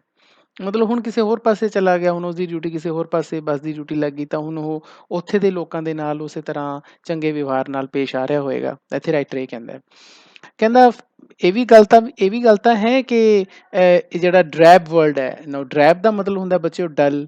ਇਹ ਜਿਹੜਾ ਡਲ ਵਰਲਡ ਹੈ ਜਿਸ ਦੇ ਵਿੱਚ ਚੰਗੇ ਮੈਨਰਸ ਦੀ ਕਮੀ ਹੈ, ਤਾਂ ਆਪਾਂ ਇਸ ਵਰਲਡ ਦੇ ਵਿੱਚ ਇਸ ਤਰ੍ਹਾਂ ਦੇ ਪਰਸਨ ਮਤਲਬ ਕਿ ਉਹ ਜਿਹੜਾ ਬੱਸ ਕੰਡਕਟਰ ਹੈ, ਉਸ ਨੂੰ ਆਪਾਂ ਇੱਕ ਥਾਂ ਤੇ ਨਹੀਂ ਰੱਖ ਸਕਦੇ, ਡਿਫਿਊਜ਼ਡ ਇੱਕੋ ਥਾਂ ਤੇ ਅਸੀਂ ਉਸ ਨੂੰ ਲਾ ਕੇ ਨਹੀਂ ਰੱਖ ਸਕਦੇ। ਸਗੋਂ ਵਧੀਆ ਗੱਲ ਹੈ ਉਹ ਅਲੱਗ-ਅਲੱਗ ਏਰੀਆਜ਼ 'ਚ ਜਾਏਗਾ, ਅਲੱਗ-ਅਲੱਗ ਲੋਕਾਂ ਨੂੰ ਚੰਗੇ ਤੌਰ 'ਤੇ ਇਨਫੈਕਟ ਕਰੇਗਾ, ਉਹਦਾ ਅਸਰ ਪਏਗਾ। ਤਾਂ ਇੱਥੇ ਰਾਈਟਰ ਇਹ ਕਹਿਣਾ ਚਾਹੁੰਦਾ ਹੈ ਕਿ ਜਿਹੜੇ ਚੰਗੇ ਪਰਸਨਸ ਹੈ ਉਹਨਾਂ ਦੀ ਹਰ ਕਿਤੇ ਜ਼ਰੂਰਤ ਹੈ। ਅਤੇ ਉਹ ਕਹਿੰਦਾ ਕਿ ਮੈਨੂੰ ਕੋਈ ਮਾਫੀ ਵੀ ਮੈਂ ਨਹੀਂ ਮੰਗਦਾ ਕਿ ਮੈਨੇ ਇਸ ਤਰ੍ਹਾਂ ਦੇ ਬੱਸ ਕੰਡਕਟਰ ਤੇ ਪੇਨਜੈਰਿਕ ਲਿਖਿਆ। Now what is the meaning of panegyric? Panegyric ਦਾ ਮਤਲਬ ਹੁੰਦਾ ਜਦੋਂ ਬੱਚਿਓ ਆਪਾਂ ਕੋਈ ਪ੍ਰਸ਼ੰਸਾ ਕਰਦੇ ਹਾਂ ਕਿਸੇ ਦੀ, ਕੋਈ ਪ੍ਰੇਜ਼ ਦੇ ਵਿੱਚ ਕੋਈ ਪੋਇਮ ਲਿਖਤੀ ਜਾਂ ਪ੍ਰੇਜ਼ ਦੇ ਵਿੱਚ ਕੋਈ ਪੀਸ ਆਫ ਆਰਟ ਜਾਂ ਰਾਈਟਿੰਗ ਲਿਖਤੀ, ਤਾਂ ਅਸੀਂ ਉਸਨੂੰ ਪੇਨਜੈਰਿਕ ਕਹਿੰਦੇ ਹਾਂ। ਤਾਂ ਹੁਣ ਉਸਨੂੰ ਕੋਈ ਅਫਸੋਸ ਨਹੀਂ ਹੈ ਕਿ ਉਹਨੇ ਪੂਰਾ ਐਸੇ ਬੱਸ ਕੰਡਕਟਰ ਤੇ ਹੀ ਲਿਖਤਾ। ਕਿਉਂ? ਇਸ ਦਾ ਕਾਰਨ ਉਹ ਅੱਗੇ ਦਿੰਦਾ ਹੈ। ਕਹਿੰਦਾ ਜੇਕਰ ਵਰਡਸਵਰਥ ਵਿਜ਼ਡਮ ਦੇ ਲੈਸਨਸ, ਮਤਲਬ ਕੋਈ ਅਕਲਮੰਦੀ ਦੇ ਲੈਸਨ ਜਿਹੜੇ ਨੇ, ਪਾਠ ਨੇ, ਇੱਕ ਬੜੇ ਗਰੀਬ ਲੀਚ ਗੈਦਰਰ ਤੋਂ ਲੈ ਸਕਦਾ ਹੈ। On the lonely moor, on the lonely moor ਬੱਚਿਓ, ਇਹ ਨਾ ਲਾਸਟ ਲਾਈਨ ਹੈ ਬੱਚਿਓ, ਇੱਕ ਵਿਲੀਅਮ ਵਰਡਸਵਰਥ, ਤੁਹਾਨੂੰ ਪਤਾ ਨੇ, ਤੁਸੀਂ ਇਹਨਾਂ ਦੀ ਪੋਇਮਸ ਪੜ੍ਹੀਆਂ ਨੇ +1 ਦੇ ਵਿੱਚ, ਤੁਸੀਂ lines written in early spring, William Wordsworth ਦੀ ਪੋਇਮ ਪੜ੍ਹੀ ਹੈ। ਤਾਂ ਜਿਹੜੀ ਇਹਨਾਂ ਦੀ ਇੱਕ ਪੋਇਮ ਹੈ, ਮੈਂ ਉਹਨਾਂ ਦਾ ਨਾਮ ਉੱਪਰ ਲਿਖ ਦਿੰਦਾ, ਰੈਜ਼ੋਲੂਸ਼ਨ ਐਂਡ ਇੰਡੀਪੈਂਡੈਂਸ। ਤਾਂ ਇਹ ਬੱਚਿਓ ਇਹਨਾਂ ਦੀ ਪੋਇਮ ਹੈ। ਇਸ ਪੋਇਮ ਦੇ ਵਿੱਚੋਂ ਨਾ ਇਹ ਇਨਸੀਡੈਂਟ ਲਿਆ ਗਿਆ ਹੈ। ਇਹ ਜਿਹੜੀ ਔਨ ਦਾ ਲੋਨਲੀ ਮੂਰ ਹੈ ਨਾ, ਇਹ ਲਾਈਨ ਬਿਲਕੁਲ ਐਂਡ 'ਚ ਆਉਂਦੀ ਹੈ ਇਸ ਪੋਇਮ ਦੇ, ਰੈਜ਼ੋਲੂਸ਼ਨ ਐਂਡ ਇੰਡੀਪੈਂਡੈਂਸ ਦੇ ਵਿੱਚ। ਤੇ ਇਸ ਦੇ ਵਿੱਚ ਕੀ ਵਿਲੀਅਮ ਵਰਡਸਵਰਥ ਕਰਦੇ ਨੇ, ਤਾਂ ਇੱਕ ਬਹੁਤ ਹੀ ਗਰੀਬ ਲੀਚ ਗੈਦਰਰ ਹੈ। ਲੀਚ ਗੈਦਰਰ ਕੌਣ ਹੈ? ਬੱਚਿਓ ਤੁਹਾਨੂੰ ਪਤਾ ਹੈ ਲੀਚ ਕਿਹਨੂੰ ਕਹਿੰਦੇ ਆ? ਜੌਂਕ ਹੁੰਦੀ ਹੈ ਜਿਹੜੀ, ਉਸ ਨੂੰ ਕਿਹਾ ਜਾਂਦਾ ਹੈ। ਤਾਂ ਪੁਰਾਣੇ ਸਮੇਂ 'ਚ ਨਾ 18ਵੀਂ ਸਦੀ ਦੇ ਵਿੱਚ ਇਹ ਕਿਹਾ ਜਾਂਦਾ ਸੀ ਕਿ ਲੀਚ ਦੇ ਵਿੱਚ ਕੁਝ ਮੈਡੀਸਿਨਲ ਪ੍ਰੋਪਰਟੀਜ਼ ਨੇ, ਮਤਲਬ ਕਿ ਮੈਡੀਕਲ ਪ੍ਰੋਪਰਟੀਜ਼ ਨੇ, ਜਿਨ੍ਹਾਂ ਨੂੰ ਸਾਇੰਸ ਦੇ ਵਿੱਚ ਜਾਂ ਦਵਾਈਆਂ ਬਣਾਉਣ ਦੇ ਵਿੱਚ ਯੂਜ਼ ਕੀਤਾ ਜਾ ਸਕਦਾ ਹੈ। ਤਾਂ ਉਹਨਾਂ ਦਿਨਾਂ ਦੇ ਵਿੱਚ ਨਾ ਕਈ ਪਰਸਨਸ ਦਾ ਕੰਮ ਹੁੰਦਾ ਸੀ ਲੀਚ ਨੂੰ ਫੜਨ ਦਾ, ਉਹਨਾਂ ਨੂੰ ਫੜਿਆ ਜਾਂਦਾ ਸੀ। ਤਾਂ ਇੱਕ ਬਹੁਤ ਹੀ ਗਰੀਬ ਜਿਹਾ ਲੀਚ ਗੈਦਰਰ ਮਿਲਦਾ ਹੈ, ਗੈਦਰ ਮਤਲਬ ਪਕੜਨ ਵਾਲਾ, ਇਕੱਠੇ ਕਰਨ ਵਾਲਾ। ਤਾਂ ਇੱਕ ਇਨਸਾਨ ਮਿਲਦਾ ਵਿਲੀਅਮ ਵਰਡਸਵਰਥ ਨੂੰ, ਤਾਂ ਉਹਦੇ ਨਾਲ ਇਸ ਪੋਇਮ ਦੇ ਵਿੱਚ ਗੱਲਬਾਤ ਹੁੰਦੀ ਹੈ। ਤਾਂ ਉਸ ਗੱਲਬਾਤ ਤੋਂ ਨਾ ਵਿਲੀਅਮ ਵਰਡਸਵਰਥ ਨੂੰ ਲੱਗਦਾ ਹੈ ਕਿ ਜਿਹੜਾ ਪੂਅਰ ਲੀਚ ਗੈਦਰਰ ਹੈ, ਬਹੁਤ ਹੀ ਗਰੀਬ ਜਿਹਾ ਇਨਸਾਨ ਹੈ, ਲੇਕਿਨ ਉਹ ਬਹੁਤ ਅਕਲਮੰਦੀ ਦੀਆਂ ਗੱਲਾਂ ਕਰਦਾ ਹੈ। ਤਾਂ ਬਿਲਕੁਲ ਆਹੀ ਗੱਲ ਹੁਣ ਇੱਥੇ ਸਾਡੇ ਰਾਈਟਰ ਕਰ ਰਹੇ ਨੇ, ਏ ਜੀ ਗਾਰਡੀਨਰ। ਉਹ ਕਹਿੰਦੇ ਨੇ ਜੇ ਵਿਲੀਅਮ ਵਰਡਸਵਰਥ ਜਿਹੜੇ ਨੇ ਉਹ ਪੂਅਰ ਲੀਚ ਗੈਦਰਰ ਤੋਂ ਅਕਲ ਦੀਆਂ ਗੱਲਾਂ ਸਿੱਖ ਸਕਦੇ ਨੇ, ਤਾਂ ਮੈਂ ਕਿਉਂ ਬੱਸ ਕੰਡਕਟਰ ਤੋਂ ਅਕਲ ਦੀਆਂ ਗੱਲਾਂ ਨਹੀਂ ਲੈ ਸਕਦਾ? ਰਾਈਟਰ ਅੱਗੇ ਕਹਿੰਦਾ ਮੈਨੂੰ ਕੋਈ ਇਸ ਤਰ੍ਹਾਂ ਦਾ ਰੀਜ਼ਨ ਨਜ਼ਰ ਨਹੀਂ ਆਉਂਦਾ ਕਿ ਜੇਕਰ ਸਾਨੂੰ ਕੋਈ ਗੁੱਡ ਟੈਂਪਰ ਵਾਲਾ, ਮਤਲਬ ਜਿਸ 'ਚ ਬਹੁਤ ਜ਼ਿਆਦਾ ਸਹਿਨਸ਼ੀਲਤਾ ਹੈ, ਐਂਡ ਕਾਈਂਡਲੀ ਫੀਲਿੰਗ ਰੱਖਣ ਵਾਲਾ ਦਿਆਲੂ ਇਨਸਾਨ ਮਿਲਦਾ ਹੈ, ਉਹ ਬਹੁਤ ਹੀ ਵਧੀਆ ਮਤਲਬ ਆਪਣਾ ਵਿਵਹਾਰ ਪੇਸ਼ ਕਰਦਾ ਹੈ, ਤਾਂ ਅਸੀਂ ਕਿਉਂ ਉਸ ਤੋਂ ਕੰਡਕਟ ਦੇ ਲੈਸਨਸ ਨਹੀਂ ਲੈ ਸਕਦੇ? ਅਸੀਂ ਕਿਉਂ ਉਸ ਤੋਂ ਇਹ ਚੀਜ਼ਾਂ ਨਹੀਂ ਸਿੱਖ ਸਕਦੇ ਜੇਕਰ ਸਾਨੂੰ ਇਸ ਤਰ੍ਹਾਂ ਦਾ ਇਨਸਾਨ ਮਿਲਦਾ ਹੈ? ਰਾਈਟਰ ਇਹ ਕਹਿਣਾ ਚਾਹੁੰਦਾ ਹੈ ਕਿ ਸਾਨੂੰ ਚਲਦੇ ਫਿਰਦੇ ਜਦੋਂ ਵੀ ਕੋਈ ਚੰਗੇ ਇਨਸਾਨ ਜਿਨ੍ਹਾਂ ਦਾ ਗੁੱਡ ਬਿਹੇਵੀਅਰ ਹੋਵੇ, ਜੋ ਬਹੁਤ ਹੀ ਵਧੀਆ ਬਿਹੇਵ ਕਰਦੇ ਹੋਣ, ਸਾਨੂੰ ਉਹਨਾਂ ਤੋਂ ਸਿੱਖਣਾ ਚਾਹੀਦਾ, ਸਾਨੂੰ ਉਹਨਾਂ ਤੋਂ ਗੱਲਾਂ ਗ੍ਰਹਿਣ ਕਰਨੀਆਂ ਚਾਹੀਦੀਆਂ ਨੇ।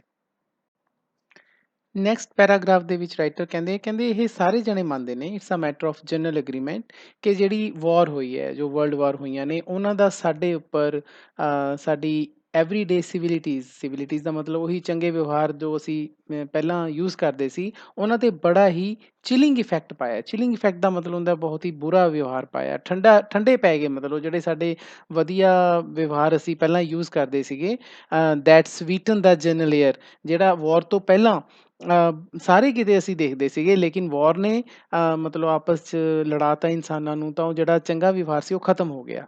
ਕਹਿੰਦੇ ਸਾਨੂੰ ਉਹ ਜਿਹੜੀਆਂ ਸਿਵਿਲਿਟੀ ਸੀਗੀਆਂ ਵਾਰ ਤੋਂ ਪਹਿਲਾਂ ਵਾਲੀਆਂ, ਸਾਨੂੰ ਉਹ ਫੇਰ ਵਾਪਸ ਲਿਆਉਣੀਆਂ ਪੈਣਗੀਆਂ ਜੇਕਰ ਅਸੀਂ ਇਸ ਲਾਈਫ ਨੂੰ ਕਾਈਂਡਲੀ ਬਣਾਉਣਾ ਚਾਹੁੰਦੇ ਹਾਂ ਅਤੇ ਟੋਲਰੇਬਲ ਬਣਾਉਣਾ ਚਾਹੁੰਦੇ ਹਾਂ ਇੱਕ ਦੂਜੇ ਲਈ। ਮਤਲਬ ਅਸੀਂ ਸਹਿਨਸ਼ੀਲ ਬਣਾਉਣਾ ਚਾਹੁੰਦੇ ਹਾਂ ਅਤੇ ਆਪ ਦਿਆਲੂ ਹੋਣਾ ਚਾਹੀਏ, ਤਾਂ ਸਾਨੂੰ ਜੋ ਅਸੀਂ ਵਾਰ ਤੋਂ ਪਹਿਲਾਂ ਵਾਲੀਆਂ ਜਿਹੜੀਆਂ ਸਾਡੀਆਂ ਸਿਵਿਲਿਟੀ ਸੀਗੀਆਂ, ਜੋ ਚੰਗੇ ਵਿਵਹਾਰ ਦੀਆਂ ਆਦਤਾਂ ਸੀ, ਸਾਨੂੰ ਦੁਬਾਰਾ ਤੋਂ ਉਹ ਵਕਤ ਲਿਆਉਣਾ ਪਏਗਾ।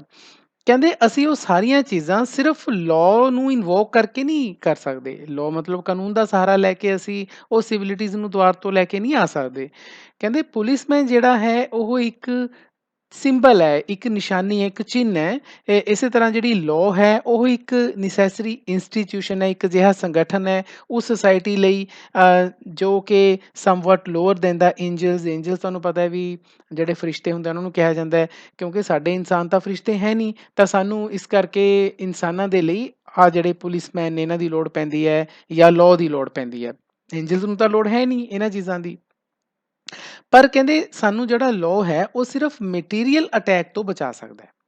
ਮਟੀਰੀਅਲ ਅਟੈਕ ਮੈਂ ਤੁਹਾਨੂੰ ਦੱਸਿਆ ਸੀ, ਫਿਜ਼ੀਕਲ ਅਟੈਕ, ਜੇ ਤੁਹਾਨੂੰ ਕੋਈ ਸਰੀਰਕ ਤੌਰ ਤੇ ਕੋਈ ਦੁੱਖ ਪਹੁੰਚਾਉਂਦਾ ਹੈ, ਤੁਹਾਨੂੰ ਮਾਰਦਾ ਕੁੱਟਦਾ ਹੈ, ਤੁਸੀਂ ਫਿਰ ਲਾਅ ਦਾ ਸਹਾਰਾ ਲੈ ਸਕਦੇ ਹੋ। ਲੇਕਿਨ ਤੁਹਾਨੂੰ ਜੇ ਵਰਬਲੀ ਸਿਰਫ ਗੱਲਾਂ ਬਾਤਾਂ ਨਾਲ ਜਾਂ ਆਪਣੇ ਐਕਸਪ੍ਰੈਸ਼ਨਸ ਦੇ ਨਾਲ ਜੇਕਰ ਕੋਈ ਤੁਹਾਨੂੰ ਕੁਛ ਤੰਗ ਕਰਦਾ ਹੈ ਤਾਂ ਤੁਸੀਂ ਉਹ ਉਸ ਸਮੇਂ ਲਾਅ ਦਾ ਸਹਾਰਾ ਨਹੀਂ ਲੈ ਸਕਦੇ। ਫਿਰ ਉਹ ਕਹਿੰਦਾ ਜਿਹੜਾ ਸਾਡਾ ਲਿਫਟ ਮੈਨ ਦਾ ਜਿਹੜਾ ਤਰੀਕਾ ਸੀਗਾ ਫਿਜ਼ੀਕਲ ਵਾਇਲੈਂਸ, ਕਿਉਂਕਿ ਉਸਨੇ ਉਹਨੂੰ ਚੱਕ ਕੇ ਬਾਹਰ ਮਾਰਿਆ ਸੀਗਾ, ਕਹਿੰਦਾ ਅਜਿਹੇ ਤਰੀਕੇ ਉਸਨੇ ਯੂਜ਼ ਕੀਤੇ, ਉਹਨਾਂ ਦੇ ਨਾਲ ਅਸੀਂ ਇਹ ਸਿਵਿਲਿਟੀਜ਼ ਨੂੰ ਰਿਸਟੋਰ ਨਹੀਂ ਕਰ ਸਕਦੇ।